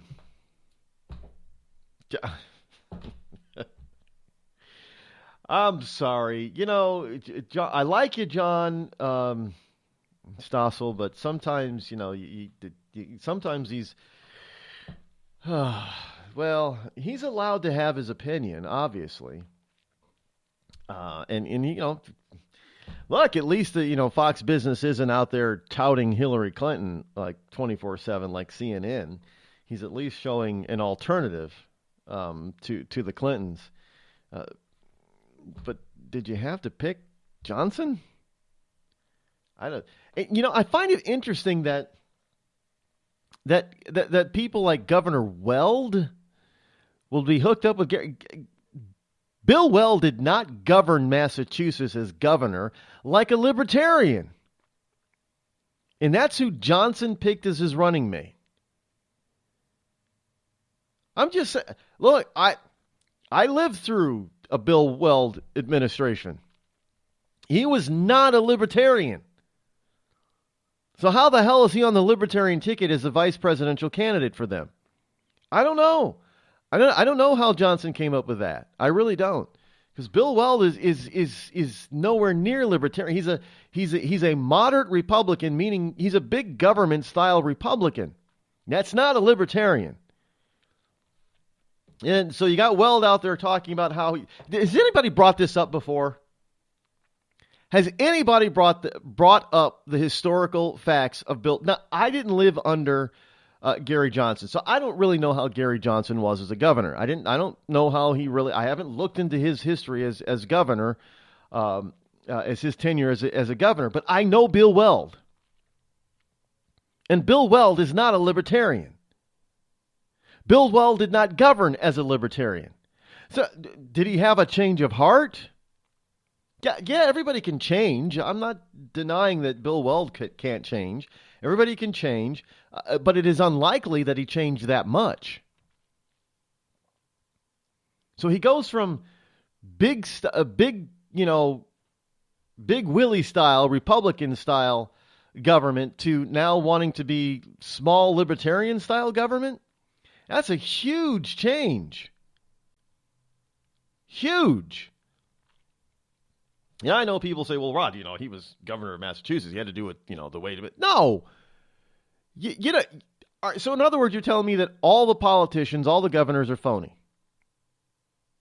They don't do, well, I guess all the Republican ones then, because, Democrats, they do whatever the hell they want in spite of what the people want. Here in New Hampshire, we want our governor to get us out of the of Obamacare, but we get governor after governor after governor that keeps us in. Well, I guess we can't have say governor after governor. We got current governor that is going to keep it, and the Democratic nominee for governor here in this state of New Hampshire is going to keep us in it, even though most people want out here in this state. They're going to keep us in. So Democrats will do whatever the hell they want. Republicans will say, well, we got to do what the people want, so he's got to govern like what the people want. But you never hear that about Democrats.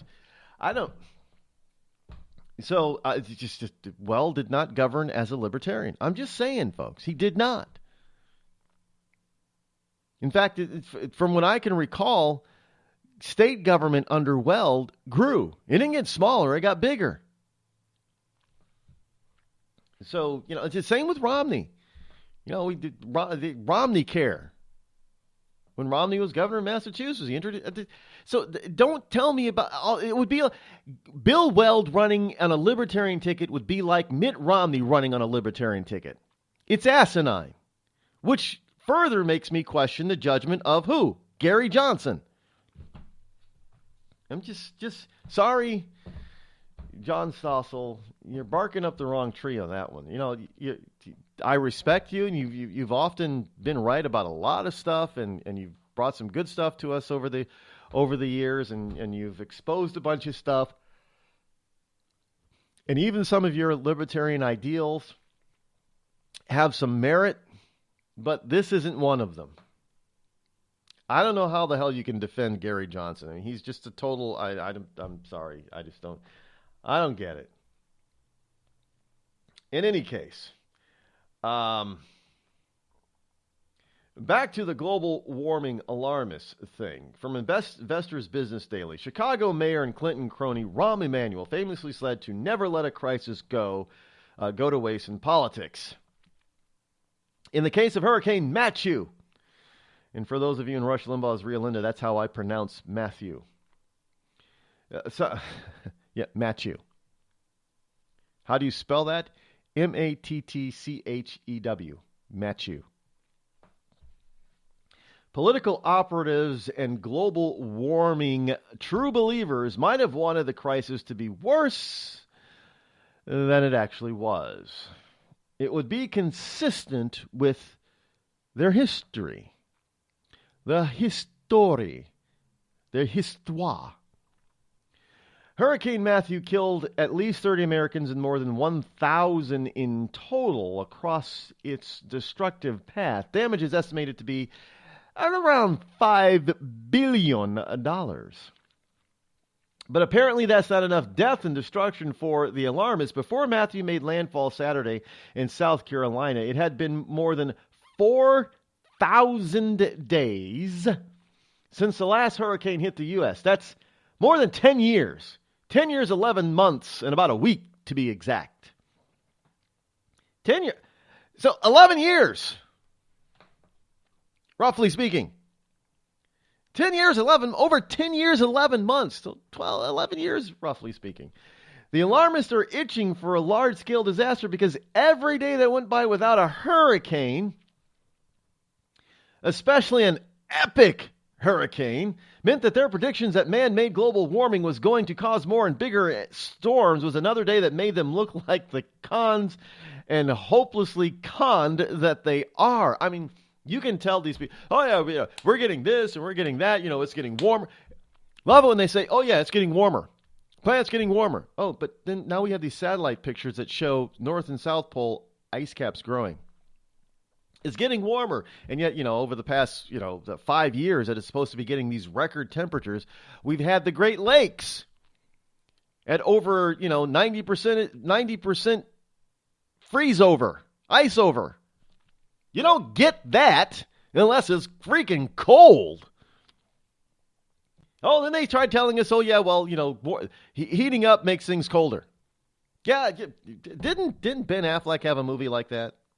Global warming was going to cause the ocean current to stop, which then makes everything brings on an ice age. Is it? I'm not. You can't make this stuff up, folks. So yeah. So no matter what now, if man is the cause of the Earth heating up, that's why it's so cold. If we have a hot summer, it's because of man-made global warming. We have a cold winter. Well, that's because of man-made global warming. What? Wait, what? No, snow is cold. When did snow become hot? If snow becomes hot, if snow is hot, then Alaska is the new Caribbean, right? Seriously. I don't. The Great Lakes region is going to be the new Baja Coast. Come on. This is what we're getting. And they're out there on a daily basis. Oh, Matthew's going to be so big. He's going to be huge. It's going to be beautiful, glorious. Yeah, people are going to die. Property's going to be destroyed. But it's going to be glorious because we're going to be able to get more of our agenda passed. And then it fizzles. I mean, it's a good thing that it fizzles for those who actually have a heart, who really care about human beings and who really know the difference. We're glad that Matthew fizzled. We understand that there was death and destruction, but we understand it could have been worse, especially considering how the lamestream media and the liberal global warming nuts were telling us it was going to be. And we didn't come anywhere near that epic disaster. It's going to be another Katrina, man. It's going to be awful all up and down the eastern seaboard. Didn't come close. Thank God it didn't come close to that. But they're sad and disappointed that it didn't. Why?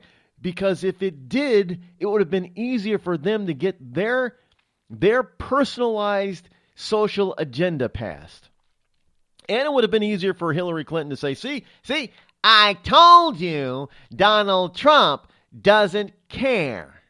And I care, so I'm going to do something about man-made climate change when I'm president. But they can't do that now. Because Matthew, thankfully, basically fizzled. But they're not happy about that. What kind of people or organization or group of people gets off on death and destruction just so they can have their political agenda put to the forefront? I mean, what kind of evil thinks that way? Really? I mean, they're constantly out there, talking about the industrial war complex, military complex, and there's got to be war, so they use bombs so they can sell more bombs. Yeah, that would be evil if they actually promote war just so you can sell bombs and make a profit off of it. But isn't it equally evil hoping that Mother Nature kills people so you can have your personal political agenda implemented, which is also actually going to kill people, frankly. But hey, I guess your intentions are better. You want to save the planet. So versus, somebody who manufactures and sells bombs. Their intentions are not as grand as yours who want to save the planet. I'm just saying, folks. Just saying. I don't...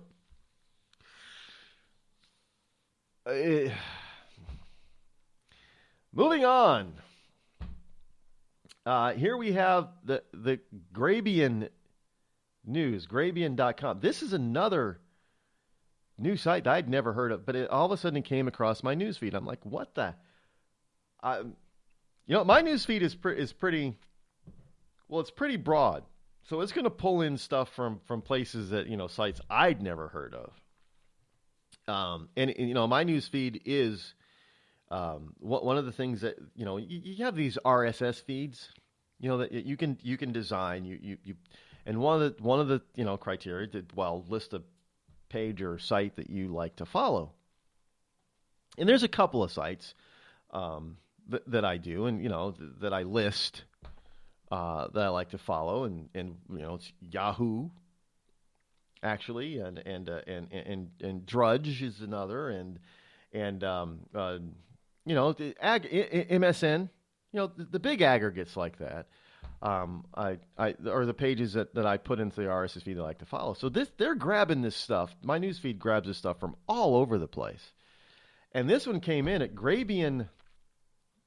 It's news.grabien, grabien.com. Never heard of them before. But they have this story that Trump, it says that the Clintons are criminals. Remember that Clintons are criminals. Now, the mainstream press doesn't want to cover this. Look, they were up.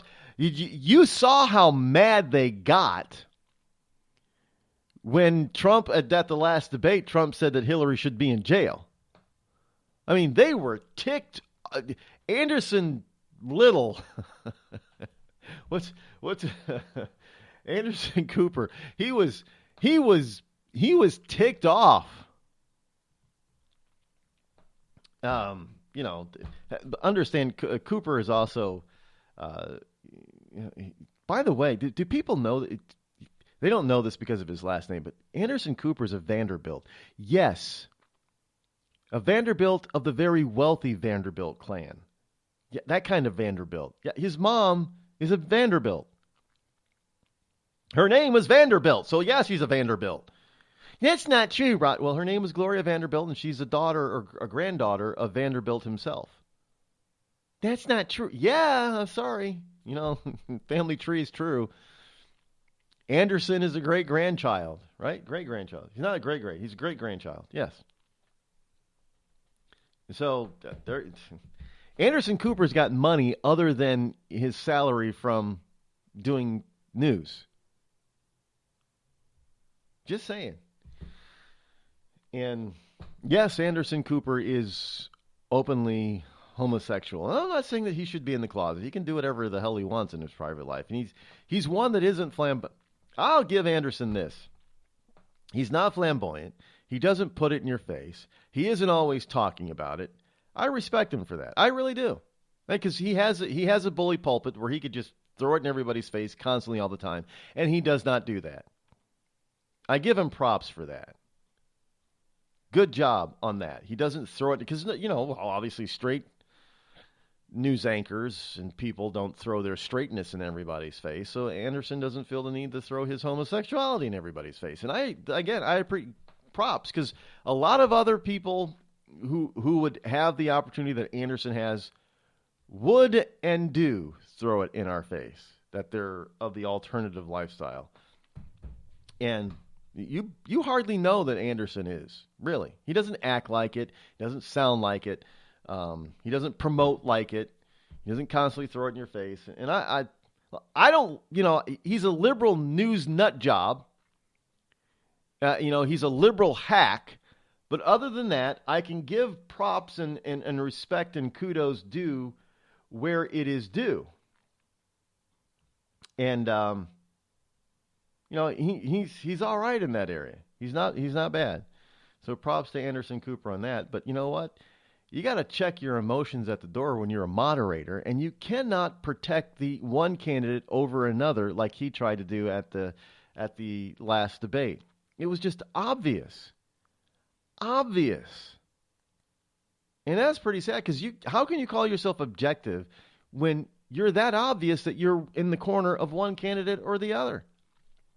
In this particular case, they were both squarely in the corner for who? Hillary. Yeah, who Donald Trump says is a criminal. Well, half of America thinks Hillary's a criminal and probably deserves to be in jail as well. She's not and they're not the only people. You're listening to me, your lovable host, Rod, here on the Rod Eccles Show. Tired of paying outrageous prices for Viagra? Well, we have great news for you. Now you can finally get Viagra at huge discounts. Healthy Man allows you to save up to $500 on Viagra. Why pay U.S. pharmacy prices of $15 per pill or more when you can get Viagra for less than $3 a pill? Call today and get 40 Viagra pills for only $99. This can cost as much as $600 at your local pharmacy. You can't afford not to call us. If you want Viagra at the lowest prices, never pay $15 a pill pharmacy prices again. Get Viagra for less than $3 a pill. Call 800-595-2614 today and save up to $500 and get 40 pills for just $99. Healthy Man is fast, easy, and affordable. Operators are waiting at 595-2614 to take your call now. Call 800-595-2614. That's 800-595-2614. Again, 800-595-2614. We've all heard of male enhancement, but now there's an expert on true male enhancement in the areas that really count. In Herb Ellis's book, Husband 2.0, Real Male Enhancement, you'll find answers to questions like, why doesn't she want to have sex? A quick start, quick results workout guide, plus what you can do as a side hustle to make money now. With all the great tips in this book, every man can benefit. Get the book, Husband 2.0, Real Male Enhancement, on Amazon.com. It started with a knock, but it wouldn't end there.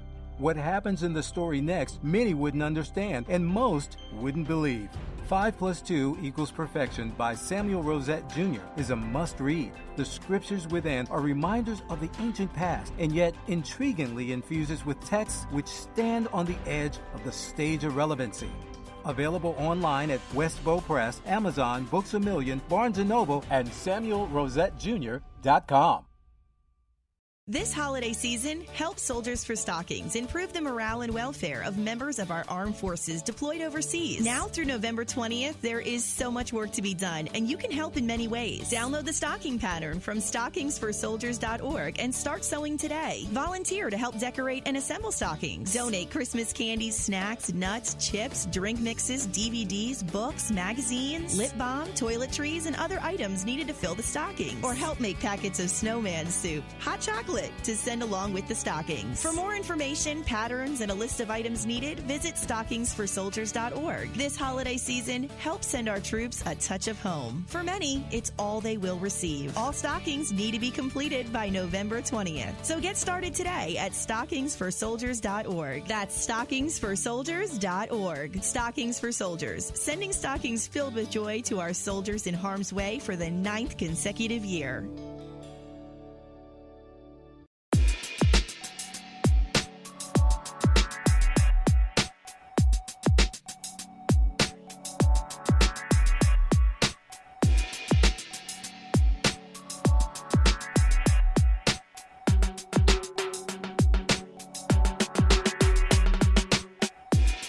You know, Trump isn't the only one who thinks that the Clintons are criminals and that Hillary should probably be in jail.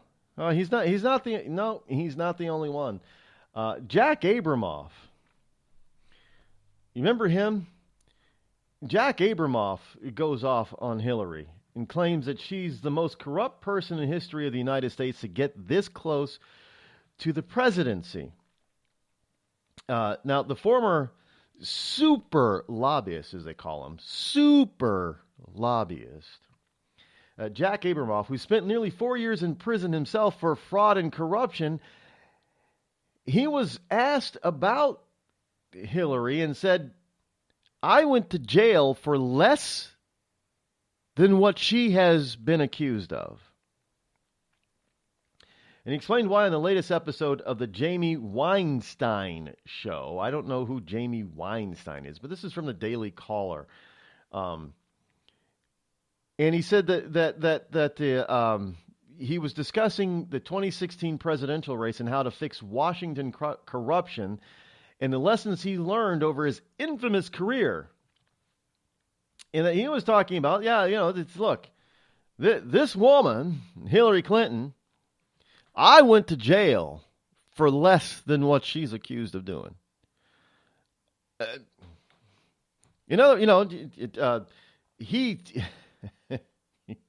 He's you got Jack Abramoff, who's probably the epitome of what's wrong with Washington lobbyists and being, he's part of the reason why Obama's saying, yeah, we got to get rid of lobbyists in Washington.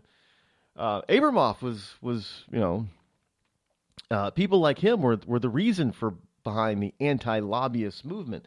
And Abramoff went to jail I didn't realize it was almost 4 years that he was behind, country club bars. But, he was in, and again, Martha Stewart went to jail for what, a year?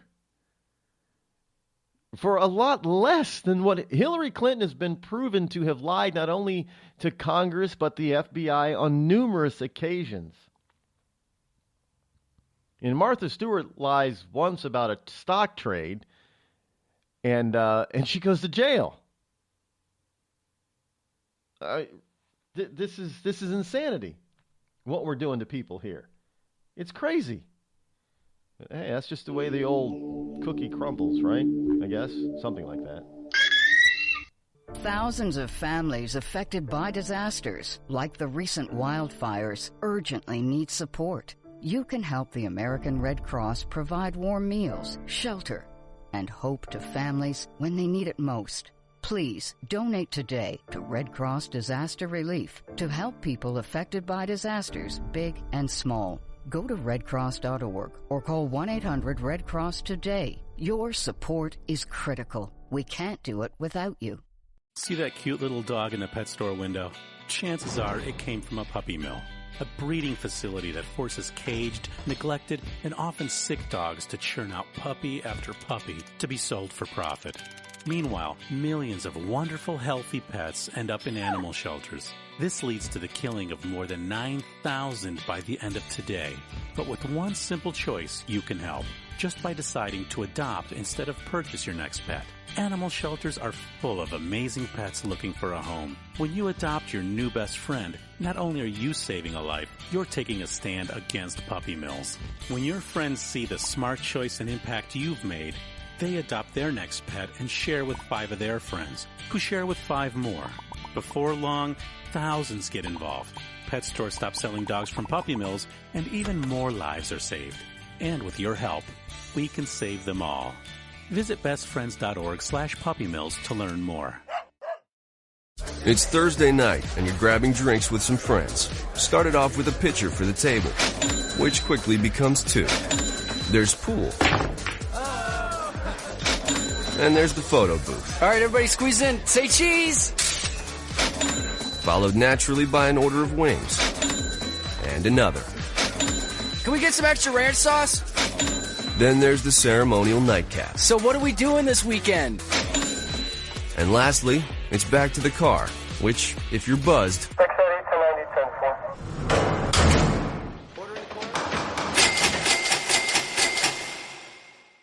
could be the most expensive night of your life. Getting pulled over for buzz driving could cost you around $10,000 in fines, legal fees, and increased insurance rates. Nothing kills a buzz like getting pulled over for buzz driving, because buzz driving is drunk driving. Brought to you by the National Highway Traffic Safety Administration and the Ad Council. Every day, the men and women of the United States Marine Corps demonstrate their commitment to defend the American way of life. Since 1775, we have served our nation as a force in readiness. From combat operations to humanitarian assistance in every corner of the world. No matter where the mission takes us today or wherever our country needs us tomorrow, we always remember the land we call home. As Marines, we take a stand for each other, for our nation, for us all. The few, the proud, the Marines.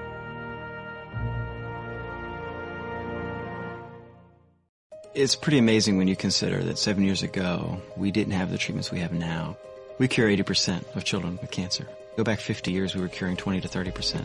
This is the miracle story of modern medicine. We understand what makes this cancer tick. And of course, without donors from around the world, this just couldn't happen. There's one thing we're focused on, and that's beating this thing. St. Jude Children's Research Hospital. Finding cures, saving children. Learn more at stjude.org. Not on my watch, our military service members say, as they volunteer to serve. As they move out, stand firm, and take fire. So not on our watch, we say, to the severely ill or injured veterans who can't get the care they deserve to live full and independent lives, even when there's no government funding or a nursing home seems like the only option. We won't leave one warrior behind. Not on our watch. Join us at findwwp.org. The Red Cross responds to nearly 66,000 disasters every year, most of them house fires. Red Cross President and CEO Gail McGovern says you need to develop an evacuation plan and practice it, especially with your children. It takes just 2 minutes for a home to be engulfed in flames. Practice those drills. We all think our kids know what to do. They don't. We need to teach them. We have started a large campaign where we're going into vulnerable communities and helping install smoke alarms. Already 92 lives were saved, and 4 of those lives were saved by a 5-year-old girl who remembered what we taught them during these fire drills, and she got her family out. We also have a slew of free apps that people can download onto their smartphones. It's what to do in every kind of disaster you can imagine, how to prepare and how to recover. To help support all the Red Cross does and to make a financial donation, go to redcross.org. That's redcross.org. Not on my watch, our military service members say, as they volunteer to serve. As they move out, stand firm, and take fire. So not on our watch, we say, to the severely ill or injured veterans who can't get the care they deserve to live full and independent lives, even when there's no government funding or a nursing home seems like the only option. We won't leave one warrior behind. Not on our watch. Join us at findwwp.org. The following program is closed captioned for the thinking impaired. Zinc Media. Feel the power of knowledge.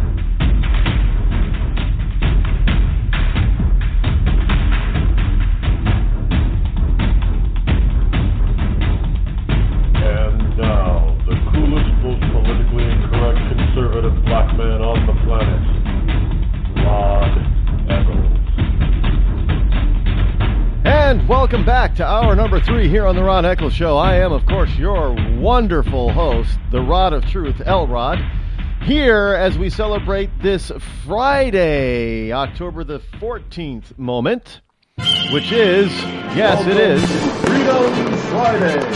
Freedom Friday indeed. As we are prepared to slide on into the weekend, why don't you tell me what you guys are up to this weekend? 603-835-3226. As we prepare to celebrate what freedom that we have left. Remembering, again, that we are no longer in the top 10. We're no longer the land of the free, because we're not in the top 10 of the freest nations on the planet. Which is pretty sad when you're talking about America, land of the free, right? You know, we're just kidding, you're freedom. And we're not. And look, even things that we typically think of as, you know, American is kind of going by the wayside. You realize football ratings are down, you know, baseball ratings are down. You know, it's not baseball, apple pie, you know, hot dogs. That's not all American anymore. You're not even supposed to have apple pie, because apples are, you know, well, I mean, apple pie is bad for you. It's going to make you fat. Hot dogs, well, unless they're kosher, and kosher isn't American, so unless they're kosher, you know, you shouldn't be eating hot dogs. By the way, I only eat, if I eat a hot dog, it's only kosher. You know, Hebrew national type of stuff, kosher hot dog, otherwise, you never know what's in those things. But yeah, so you don't even. I guess we don't even like to eat hot. We still eat a ton of hot dogs, though, as Americans. But it's not the way. Even the buns, hot dog buns. Now look, a hot dog bun is a hot dog bun. You don't need to be all healthy, super healthy, and have a multi-grain hot dog. Now, I had one of those multi-grain hot dog buns once. These things are awful. It's a hot dog, for God's sakes. It's about as bad as, if you ever went to the New York State Fair. Now, I don't know about the fair system, the fairs, the state or county fairs in your neck of the woods, but in New York State, there's a great New York State Fair. It's in Syracuse, from, place where I graduated from, high school. And it's a big deal. Obviously, in central New York, the State Fair is a huge deal. Well, every year, they would have these newscasters come on and talk to you about the State Fair food, and they tell you about how bad it is for you. The calorie content and the fat content and the salt. It's once a year. Most people, the fair lasts for, I think, 10 days, but most people go one day once a year. You don't go to the fair to eat fair food to be healthy. The pizza frites and the fritters and the fried dough. And having a multi-grain hot dog bun is like having multi-grain fried dough. It's just dumb. It's just not going to taste. It's all about taste. Although I did see a TV commercial recently on TV from Walmart, actually, having to do with Halloween. I did not know that they actually sold as a package goodie now fried Twinkies. I guess you can buy deep fried Twinkies at Walmart in the frozen food section, maybe. Well, it's a Twinkie. I don't think it could probably sit on the shelf. I used to love Twinkies as a kid. I can't remember the last time I actually had a Twinkie or anything or any, there are these gourmet Twinkies. Yeah, I do. A few years ago, I had a gourmet Twinkie. Now, what do I mean? Well, it was cream filled, because Twinkies are supposed to be angel food cake, right? Well, it was a cream filled angel food cake type of dessert in the shape of what we know to be a Hostess Twinkie. And it was at a diner. Here, they were homemade. And it was pretty good. It was a few years ago now. It was pretty good. But that's it was all natural homemade Twinkie, basically. That's the last time I've had anything that even resembled a Twinkie. I can't remember the last time I had it other than that since I was a kid that I had Twinkies. But I guess you can buy, and no, Walmart is not paying me for this. They should to say this for them. But you can get deep fried Hostess Twinkies, Hostess brand Twinkies at Walmart. I don't know if it's in the frozen section or if it's in the Twinkie, snack food section or not. You're going to have to find that part out yourself. I would assume since regular Twinkies can sit on the shelf without being frozen or chilled, that these can do the same thing. But there you have it. You can buy. You don't even have to waste your time trying to fry your own Twinkie. You can buy deep fried Twinkies already. I guess you just have to heat them up in the microwave. I don't own a microwave, by the way, but I guess if you own a microwave, you can. And there are two reasons why I don't own a microwave. The minor reason is for health reasons, because it does change the structure of food. That's just proven. It does change the structure of food, and we don't know what that does to you over a long period of time. But two, it just changes the taste of food. Food tastes terrible out of a microwave. And the only thing that you use microwaves for now is for what? Warming up leftovers? Really, it's not worth it. It's not worth having one. Microwave popcorn, screw microwave popcorn. I've got, the real popcorn stuff. I've got a popcorn machine that uses real coconut oil. Makes it taste like movie theater popcorn, because movie theater popcorn is the best popcorn on the planet, period. Bar none. You know, if you just want plain popcorn or popcorn with butter on it, the best kind of popcorn is the movie theater popcorn. Why? Because of the oil that they use. It's just great stuff. And you cannot get that with microwave. Sorry, you just can't. In my opinion. Yes, I'm a popcorn snob. But so why, if you're going to eat a hot dog, are you really going to worry about being all that healthy with a hot dog? Just eat the damn thing and enjoy it they're trying to make, all these people are trying to make you not enjoy the things that you like to enjoy. If you only have them every once in a while. I mean, like, Freedom Friday to some people is also known as what? Fat Friday. Fat Friday means what? You eat junk food. That one day a week you eat junk food. But you have people out there that want to make you feel guilty and bad about yourself for just rewarding yourself even just for one day a week. You know, you eat super healthy. And I used to do this. I would eat super healthy throughout the entire week. Saturday through Thursday, it was super healthy. And on Fat Friday, I allowed myself to have, fattening stuff. I still had a healthy breakfast. Lunch, I had pizza. Ooh, pizza. Fat Friday pizza. And dinner, whatever. Have whatever. But it was Fat Friday. So I had pizza and hamburgers on Friday or something. But and somebody tried to make me feel guilty by it. You shouldn't eat that. One day a freaking week.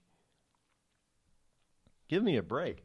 But I should probably do that again. I was quite in fantastic shape. I had a lot more energy than I have now. Not that I need more energy than I have now, because I have a lot of energy still. But you are what you eat. That is true. I believe that wholeheartedly. But if you're gonna eat something, especially on a Fat Friday or super fat Saturday or something like that, you're at a barbecue or you go to a local fair or a state fair, you're not eating that stuff to be healthy. And to have it once in a while, even just once a week, is not going to put you in an early grave. It's really not. It's not. So enjoy what you're... Now, if you want to indulge in eating those barrel-sized plastic containers of cheese balls on a daily basis, well, now you got a problem. But, if you have a few cheese balls one day a week, it's not going to put you in an early grave. It's not going to kill... Well, it's not going to kill most of us, unless they poison it or something. And trust me, I would not put it past some of the liberal nut jobs to want to actually do that to you. See, we told you that stuff was bad. You shouldn't eat it. Look, some of these people are just absolutely... they're freakishly... They're terrible. They are... You never know what they're going to do. But hey, if you I don't know, if you happen to like certain foods, then I say just go ahead and enjoy them. It's just once in a while you can go ahead and enjoy them. It's not going to. I don't know. Maybe I shouldn't say it's not gonna kill you, but somebody's probably gonna say yes, it will, Rod, and they'll probably give you some sort of. They'll probably bring forth some sort of medical study that tries to prove me wrong that it will kill you if you have even if you have one taco in a decade. I don't doubt me on this kind of stuff. These people are crazy. These people who want you to live the way they want you to live, they can be absolutely terrifyingly crazy. Sometimes they're just total nut jobs, and they will do whatever they can to impose their will upon you. The WikiLeaks bombshells continue to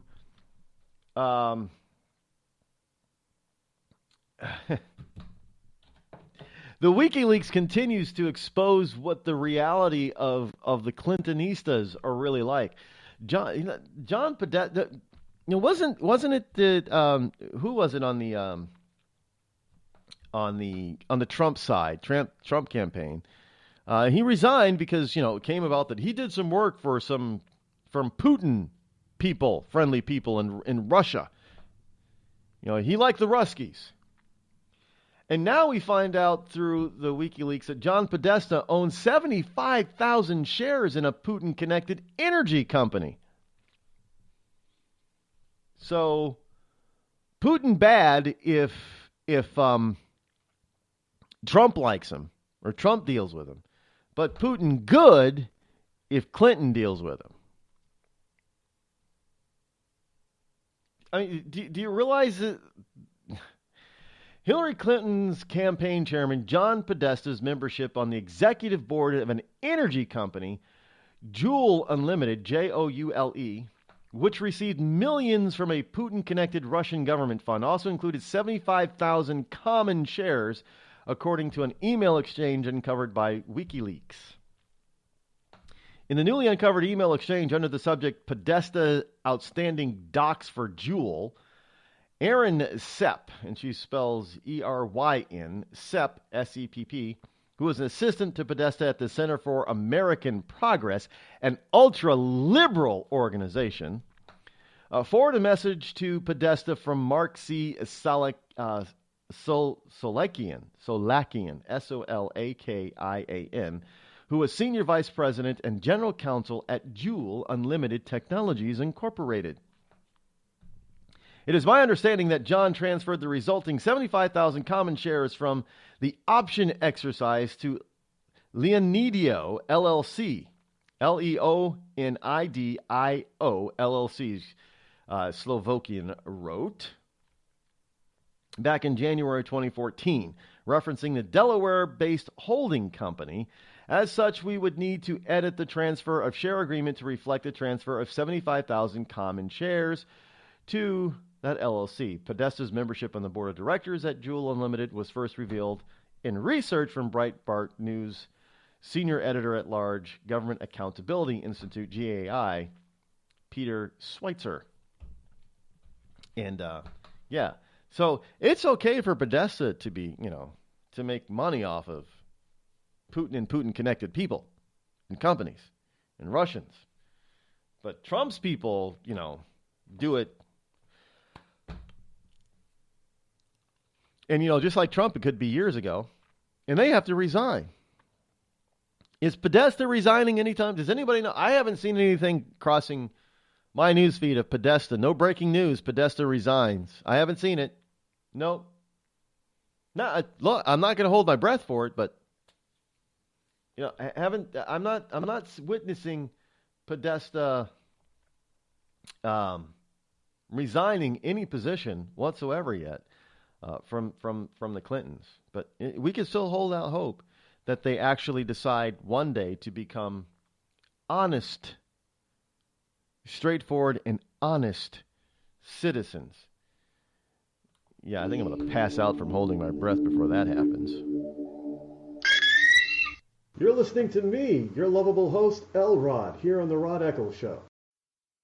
Tired of paying outrageous prices for Viagra? Well, we have great news for you. Now you can finally get Viagra at huge discounts. Healthy Man allows you to save up to $500 on Viagra. Why pay U.S. pharmacy prices of $15 per pill or more when you can get Viagra for less than $3 a pill? Call today and get 40 Viagra pills for only $99. This can cost as much as $600 at your local pharmacy. You can't afford not to call us. If you want Viagra at the lowest prices, never pay $15 a pill pharmacy prices again. Get Viagra for less than $3 a pill. Call 800-595-2614 today and save up to $500 and get 40 pills for just $99. Healthy Man is fast, easy, and affordable. Operators are waiting at 595-2614 to take your call now. Call 800-595-2614. That's 800-595-2614. Again, 800-595-2614. We've all heard of male enhancement, But now there's an expert on true male enhancement in the areas that really count. In Herb Ellis's book, Husband 2.0, Real Male Enhancement, you'll find answers to questions like, why doesn't she want to have sex? A quick start, quick results workout guide. Plus, what you can do as a side hustle to make money now. With all the great tips in this book, every man can benefit. Get the book, Husband 2.0, Real Male Enhancement, on Amazon.com. It started with a knock, but it wouldn't end there. What happens in the story next, many wouldn't understand, and most wouldn't believe. 5 + 2 = Perfection by Samuel Rosette Jr. is a must-read. The scriptures within are reminders of the ancient past, and yet intriguingly infuses with texts which stand on the edge of the stage of relevancy. Available online at Westbow Press, Amazon, Books A Million, Barnes & Noble, and SamuelRosetteJr.com.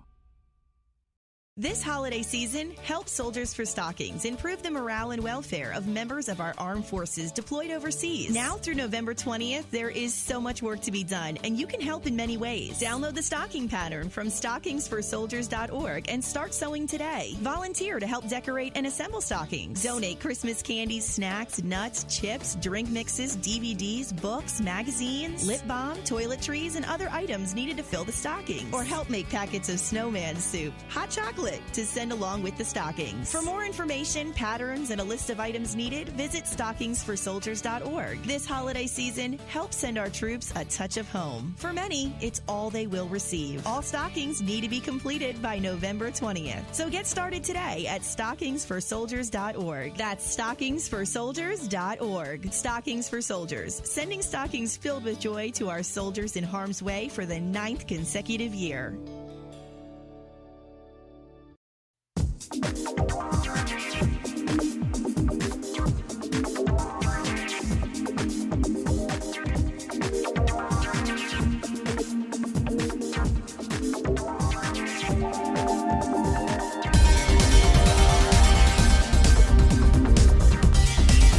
Oh boy, there's some more stuff being revealed out there about Obamacare that some people, well, a lot of people just are not going to like.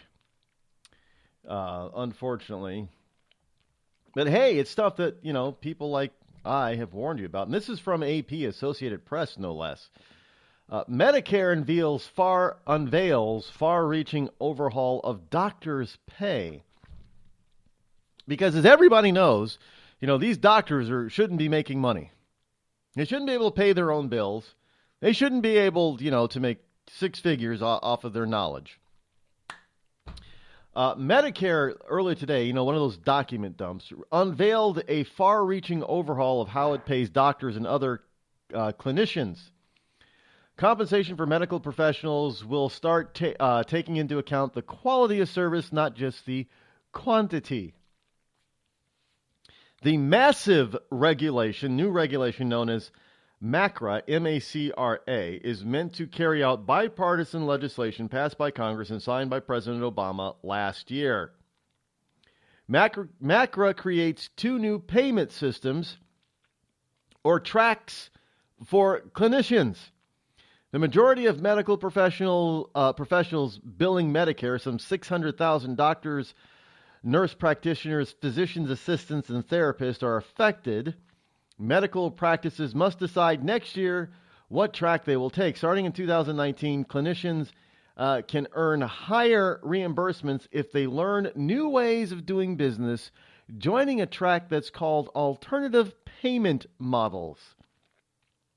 Now, that involves being willing to accept financial risk and reward for performance, reporting quality measures to the government, and using electronic medical records. Advocates say the new system will improve quality and help check costs, but critics say that complicated requirements are overwhelming for solo practitioners. It's going to take time to assess the impact on Medicare's 57 million beneficiaries. I can tell you right now that if the government is behind it and it's bipartisan, it's not going to be good for the regular citizenry. I'm just sorry, it's not. And doctors are going to get into this and then realize quickly that it sucks. and they're going to want to get out. And then the government's going to say, no, you can't get out. Once you're in, you're locked in. You can't get out. Nanny, nanny, boo, boo. You're stuck. So I'm telling you now, I mean, well, you really need to pay attention and look into it before you sign on to anything that has the government stamp of approval on it.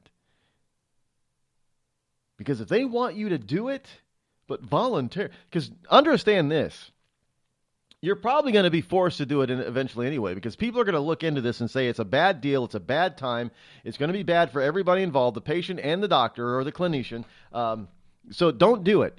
And it's not going to work, and it's going to fail, and then the government's going to come back and say, well, now it's mandatory, and you're going to have to do it if you want to get paid for Medicare at all. I know that's going to happen. Don't doubt me on that. But in the meantime, don't volunteer for it. You volunteer for it, and you are going to be, how shall I say? You're going to be very, very, well, let's just say you're going to be disappointed.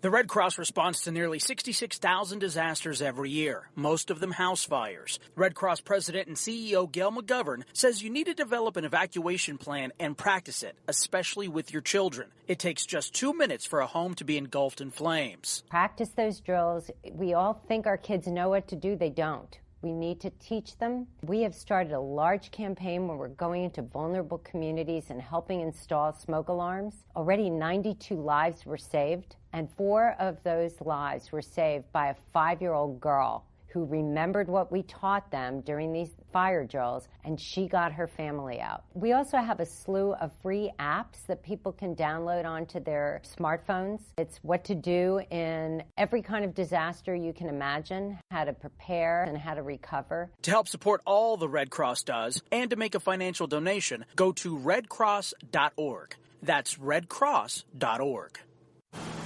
I'm just so happy my father had a chance to see his kids before he passed. I just want to say thank you.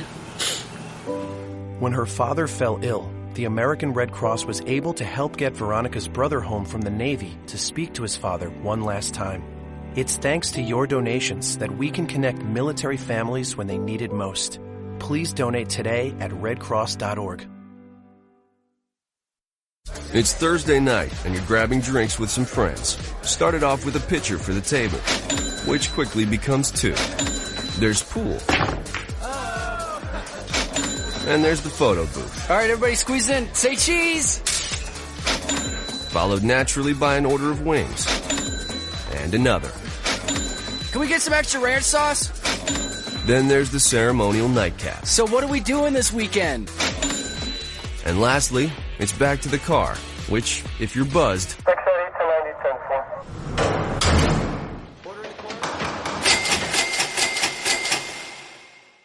could be the most expensive night of your life. Getting pulled over for buzz driving could cost you around $10,000 in fines, legal fees, and increased insurance rates. Nothing kills a buzz like getting pulled over for buzz driving, because buzz driving is drunk driving. Brought to you by the National Highway Traffic Safety Administration and the Ad Council. Every day, the men and women of the United States Marine Corps demonstrate their commitment to defend the American way of life. Since 1775, we have served our nation as a force in readiness. From combat operations to humanitarian assistance in every corner of the world. No matter where the mission takes us today, or wherever our country needs us tomorrow, we always remember the land we call home. As Marines, we take a stand for each other, for our nation, for us all, the few, the proud, the Marines.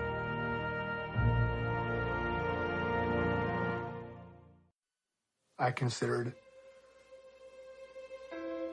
suicide so I wouldn't put my family through all the pain.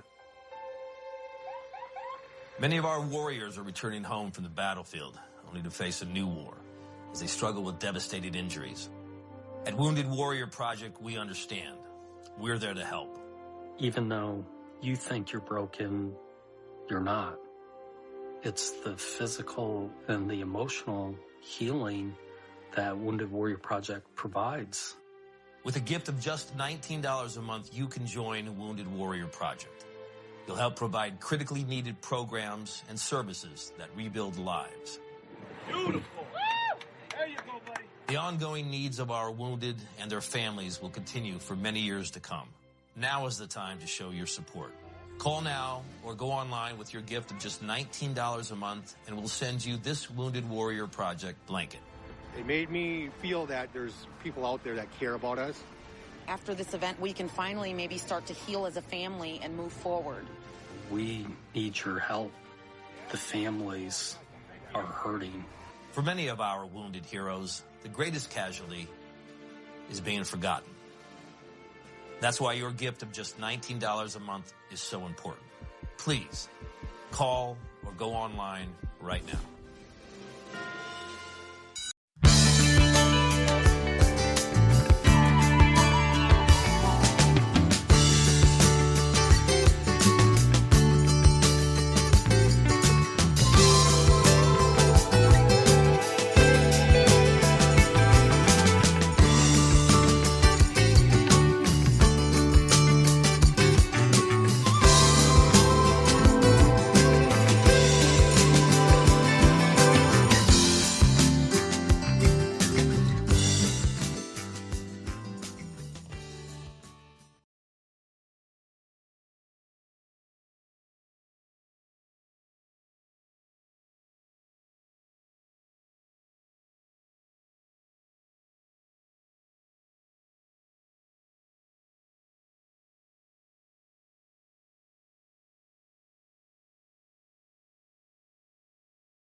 Helicopters tend to be noisier as well. So if you want to fly over New England, and I would suggest taking a fixed wing light aircraft. Now, some people will disagree and say that the helicopter is a better way to go. Look, I've been in both. I've been in large and small aircraft. I've been in helicopters. I've flown in helicopters over New York City. Now, I got to, if you want to get sightseeing tours of New York City, then a helicopter is the way to go. Fixed wing is very unforgiving, and we've seen a couple of times where pilots thought that they could traverse the canyons of New York City buildings, and it didn't work out for them. Where a helicopter has a lot more maneuverability around New York. But you don't need that maneuverability when you're out in the openness of much of New England. There's something about, you can hover above a spot if you're in a helicopter and get some great shots, I suppose. But to cover more ground and to get a better feel and a better look on your video and photographs, to me, it would seem like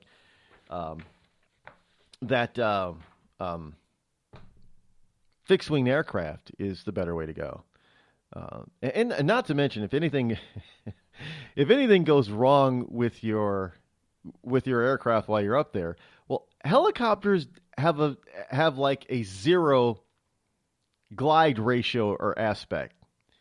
At least with many small fixed-wing aircraft, you have a little bit of a glide slope there. Not much, but more than you do on a helicopter will just go straight down. Just done. And probably go spinning while you're down. Well, a fixed-wing aircraft won't necessarily spin. And unless you put it in a nosedive, it won't go directly, nose first into the ground if you have a problem. And of course, I know that's kind of a negative and morbid thing to think about, but there are plenty of companies out there that have these flyovers, these tourist flights, helicopter and airplane, fixed wing, and some of them offer some pretty good deals. Now, you could probably find some good deals on Groupon is still a thing, right? You could probably, and if you're head to some of the radio stations around New England have these special deals, things on their websites. Check out some of the radio station websites, and you might find a deal, up to 50% off or something, or buy one get one free of these tourists. You're probably not going to get a buy one get one free tourist flight type of thing at this time of year, but you might find a deal like 25% off or something, which might make it worth your while. Buy one ticket, get one for 25% off, which you may not think it's that much of a deal, but it can add. And, anything to save you a couple of bucks is a good thing. So if you want to check out New England in the air, pretty much like that PBS special from all those years ago, which they replay quite often, or at least they have, over New England, you can do the same thing. And I think they've done other places too, over California and over Florida. It's all over. But what their most viewed, I do believe, was, and most successful was over New England. The book over New England. So it's just check it out. You might enjoy it. If you're not from around these parts around here, you might enjoy a view from the air. And if you're in the air, well, you can get there from here, because you can get anywhere if you're in the air. And that's my version of a Maine down Easterner accent. Yeah, that's from Maine, by the way. Down east is Maine. When people say down east, they mean Maine, which is really kind of down east, which is really kind of odd. You think it'd be for us, it would be up. If you're in Canada, down east would be Maine. But if you're in the U.S., up east should be the acronym for Maine, because most of the country is below Maine. So you'd have to go up to the east. But I understand that Canada is a good place to visit at this time. Well, they're probably past peak by now, but to leave peak. But if you don't want to leave the country because you don't have a passport, which is sad to say, then you're going to have to stay in this country. So New England is your best bet. Clinton admits she changes her story. This is from the Washington Times. Clinton changes her story, admits she didn't have permission for a secret email server after all. Wait, hold it. Time out. You mean she lied? Again? Oh, but we should probably, thank her because now she's coming clean, right? She's telling us the truth now, finally. Hillary Clinton admitted under oath this week that she doesn't recall asking anyone for permission to use a secret server and email account during her time in the State Department, contradicting previous public pronouncements that she had received approval. Yeah, I got permission to use it. Nobody knew about it. How could it be a secret server if nobody knew about it, if she got permission to use it? And who is she getting permission from? She's the Secretary of State, for God's sakes. The only person that she can ask would be the president. Right? I would assume. Who's she going to... Oh, I got permission from some underling. from Assistant Secretary of, Defense or something. Who the hell is she going to ask to get permission? The only person she can ask that I can think of would be the president. She's going to ask the CIA, hey, CIA chief, can I have permission to have a secret server? Who's going to get... well, anyway, Mrs. Clinton said she didn't recall seeing a 2011 warning about increased hacking attempts on senior department officials' private accounts, and that she didn't actually write another warning that was sent under her name. Well, I didn't write it.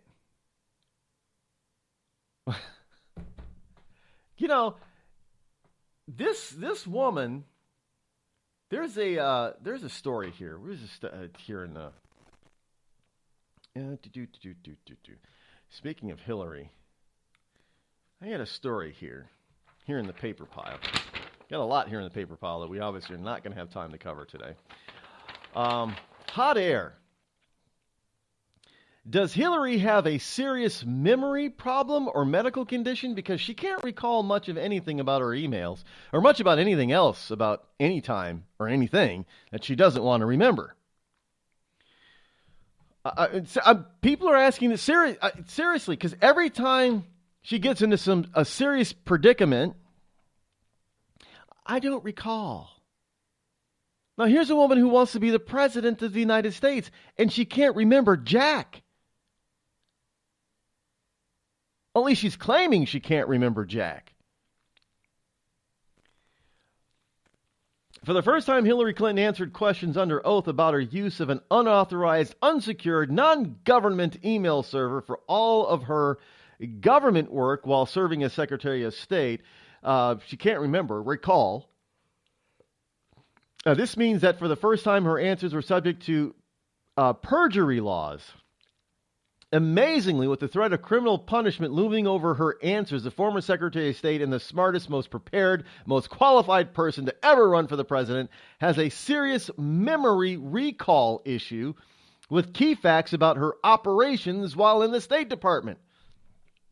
In her responses, Clinton used some variations of does not recall at least 21 times.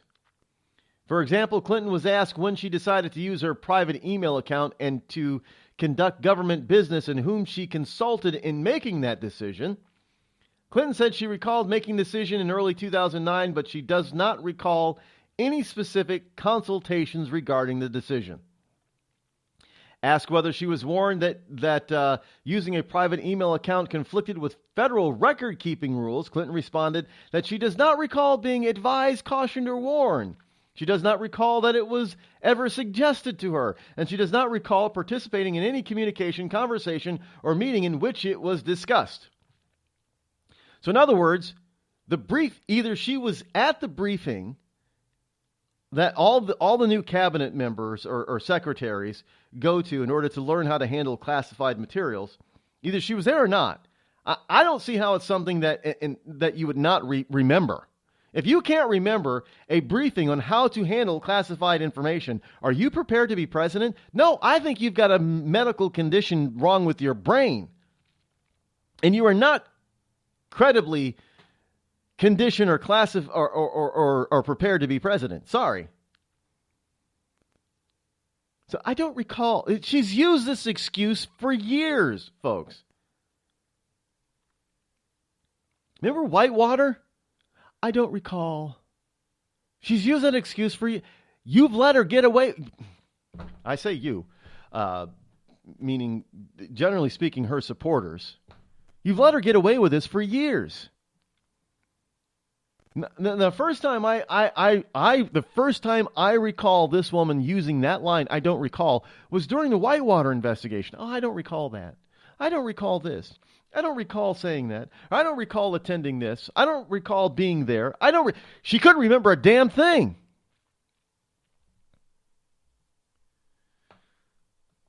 And now she can't recall important stuff that she should remember while being Secretary of State. Now, I'm sorry, but you would remember, you and I would recall if we got permission to use something.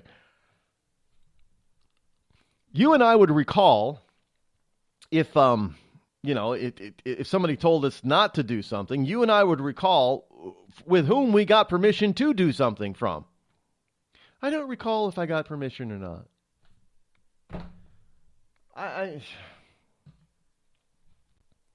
Okay. I'd recall warnings that I had gotten about certain stuff. The reason why the woman doesn't recall any of it, because if she truly doesn't remember, well, there's only two reasons. One, she really does have a medical condition that affects her memory. Or two, she just doesn't care to remember because it's not important to her. It's beneath her. I don't need to remember what happened back in 2011. That's for you little people to remember. I don't need to remember that. Secretary Clinton states that she does not recall being advised, cautioned, or warned during her tenure as Secretary of State about hacking or attempted hacking of her ClintonMail.com email account or the server that hosted her ClintonMail.com account. She said in sworn testimony dated Monday and filed in federal court, yesterday, a judge had ordered Mrs. Clinton to provide testimony as he decides whether the State Department fully complied with a Freedom of Information Act, which gives the public a right to see its public officials' records, including emails that contain government business. Now, Mrs. Clinton for years foiled that law by using her secret account, which was tied to a server she kept at her home in New York. So in other words, the only reason for having this secret server wasn't for convenience sake. We're talking email. You still have to access your email account via some sort of device. Now, isn't that device going to be hooked up to the internet? Yes. And isn't that internet going to be hooked up equally to a government server or your own private server? Yes. So how is it more convenient for her to use her own server? The only reason was to circumvent reporting issues to the American people. Should somebody declare, we want to see the Secretary of State's emails on her government server. Public has no access to her private information or private servers. By the way, we don't have a right to that. We don't have a right under normal circumstances. We do not have a right to see or even know that she even really has a private server. I mean, this just came out of I don't know how we found out that she had one, but that was the only reason to have one, is to avoid the scrutiny of the American people. And we're seeing why. Some of these hacked emails and from the emails that she did turn over, we're seeing and fully understanding why she didn't want us to have them, to have access to them. We see it. We know it.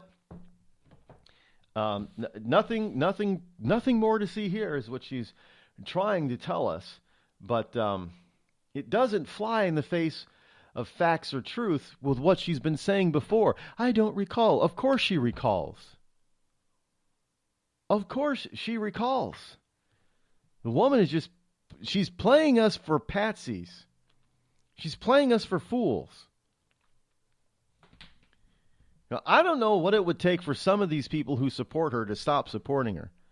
Donald Trump was partly right when what he said. I could stand on Fifth Avenue and shoot somebody and I wouldn't lose my support. Well, that's the same thing with Hillary Clinton, deep Hillary Clinton supporters. She could do the same thing. She could blow up a building on Fifth Avenue and everybody could see her push down the plunger and people would make excuses for her in order to still support her. Like they're making excuses for her now.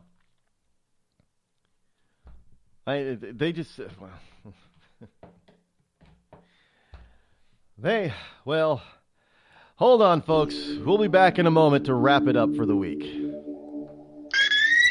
You're listening to me, your lovable host, Rod, here on the Rod Eccles Show.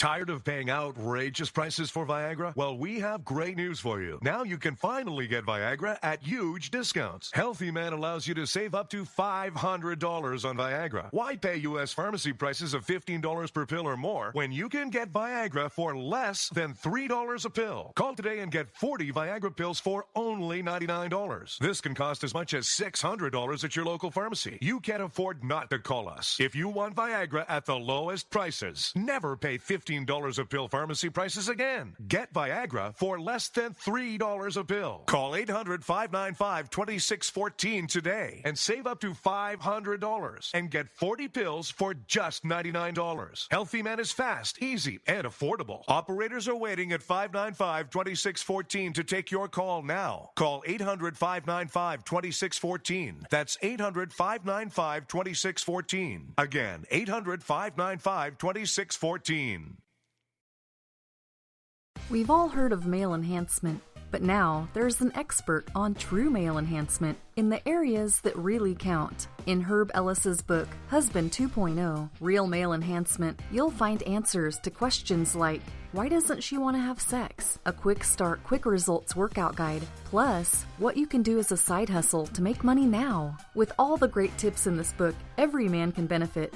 Get the book, Husband 2.0, Real Male Enhancement, on Amazon.com. It started with a knock, but it wouldn't end there. What happens in the story next, many wouldn't understand, and most wouldn't believe. 5 + 2 = Perfection by Samuel Rosette Jr. is a must-read. The scriptures within are reminders of the ancient past, and yet intriguingly infuses with texts which stand on the edge of the stage of relevancy. Available online at Westbow Press, Amazon, Books A Million, Barnes & Noble, and SamuelRosetteJr.com.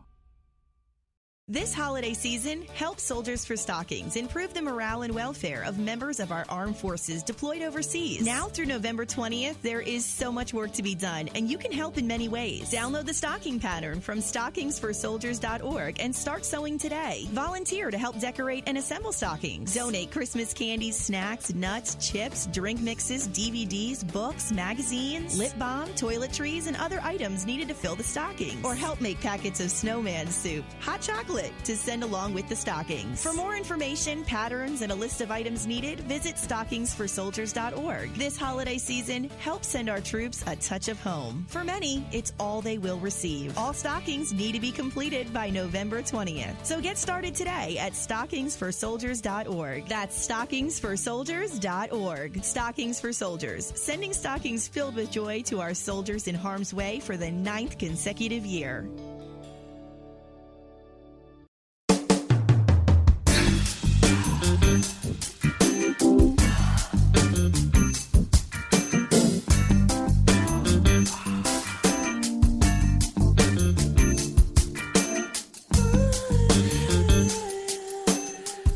Yes, indeed. You know, one of the things that's going on is that you're going to hear about this weekend, or maybe you won't hear about it this weekend, but watch for Donald Trump to respond to what Michelle Obama recently said. Now, the White House, according to Newsmax, has actually sent a warning out to Donald Trump. Don't talk about Michelle Obama. Michelle, my belle. Michelle is off limits. The White House basically sent a warning to Donald Trump yesterday. Attacking Michelle Obama is off limits, Donald. Off limits. We know that you went after Hillary and said you'd throw her in jail, but Michelle is off limits. The First Lady blasted Trump without actually naming him during a campaign speech for Democrat Hillary Clinton on Thursday. Now, the White House followed up with his own message for Republican presidential candidate. I can't think of a bolder way for Donald Trump to lose even more standing than he already has by engaging the First Lady of the United States. Now, there is a little bit of truth to that. For whatever reason, Michelle does have a higher standing than her husband. That is true. I don't, for whatever reason, Americans. But this is usually the case for sitting First Lady. Nancy Reagan may have been an exception where, a good number of people didn't like her, but for the most part, even Americans who do absolutely cannot stand her husband's politics kind of like her and have a positive view of Michelle. And that's true of just about all our country's first ladies, no matter what their husbands did. So Donald does have to be careful when he responds to whatever Michelle says. But you just can't put the first lady out there in the campaign trail and attack another candidate and then tell the candidate that they can't respond. I mean, that's just asinine. That figures it's coming from the left anyway. But be that as it may, it is I don't know. You can't make this stuff up. And by the way, a UN group now says that it has declared the Temple Mount is no longer Jewish. So we can't attack the First Lady, and a very Jewish area in a Jewish country is no longer Jewish. Again, this is stuff that you just can't make up, folks. Just stuff you can't make up. Well, we've come to the end of another wonderful week, folks. It has been great to be here with you. I hope you enjoy your freedom, what little freedom you have remaining this weekend. We will be back here on Monday, as expected. Got some great news for you on Monday. Over the weekend, check out rodeccles.net. Also, join me in all my social media outlets like Twitter and Facebook and Google Plus and LinkedIn and Pinterest and Instagram. Get all that stuff over in rodeccles.net. Until then, have a great weekend. I'm Rod Eccles. This has been The Rod Eccles Show. I'm out.